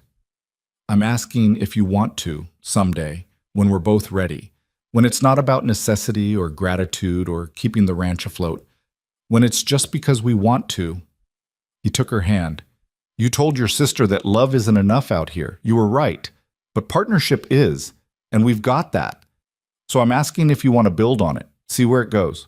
Rowena looked at him, this stubborn, difficult man who'd given her a chance when nobody else would, who'd listened when it mattered, who'd learned to trust her judgment even when it went against his own. "Yes," she said, "I want that." "Good." He squeezed her hand. "No rush. We've got time." "How much time?" "However long it takes." They stood together in the fading light, and for once Rowena wasn't thinking about the past or worrying about the future. She was just here, now, with a man who saw her for who she was and wanted her anyway. The months that followed were hard work. They rebuilt the ranch slowly, carefully, making sure every decision was sound. Caleb taught Rowena about cattle management and land rotation. She taught him about accounting and long-term planning. They argued often, both too stubborn to back down easily, but they learned to fight fair and apologize when they were wrong. Vivian stayed. She took over the garden and expanded it, proving to have an unexpected talent for coaxing things to grow in hostile soil. She started keeping bees, selling honey in town. She wasn't pretty anymore. The sun had weathered her skin and hard work had roughed her hands, but she was useful, valued, and that turned out to matter more than being decorative ever had. Toby grew taller, stronger, more confident. Caleb started teaching him the business side of ranching, preparing him to run his own place someday.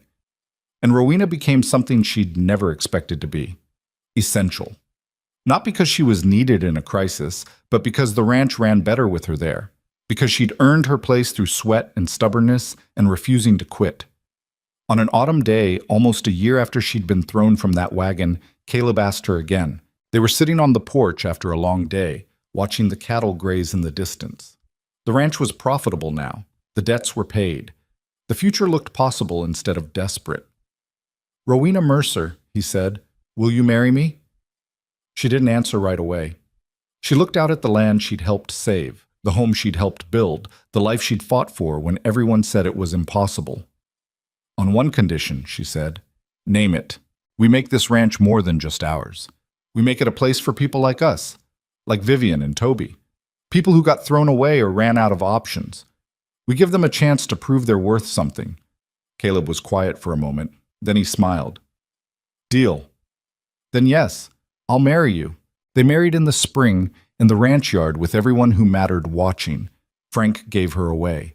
Vivian stood beside her, tears running down her sunburned face. Toby held the rings with shaking hands and only dropped them once. It wasn't fancy. There was no white dress or expensive feast, just a simple ceremony and a meal shared with people who'd become family, not by blood, but by choice.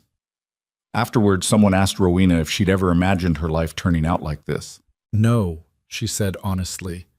"I imagined being invisible, being forgotten, being nothing. And now? Now I'm the woman who saved a ranch, who stood up to a bully, who proved that being unwanted doesn't mean being worthless." She looked at Caleb, at Vivian, at Toby, at the rough but good people who'd become her family. "Now I'm someone who matters. And that's more than I ever thought I'd have." The ranch grew over the years. They took in drifters who needed work, women escaping bad situations, children with nowhere to go. Some stayed, some moved on. But everyone who came through the Ashford Ranch left knowing they'd been seen, valued, given a chance. The townspeople started calling it something different than just the Ashford Ranch. They called it the Second Chance Ranch, the place where people who'd been counted out got to start over. But Rowena had a different name for it, one she never said out loud but thought often. Home. Because that's what it had become. Not a place she'd been sent to disappear, but a place she'd fought to claim. Not the life someone else had chosen for her, but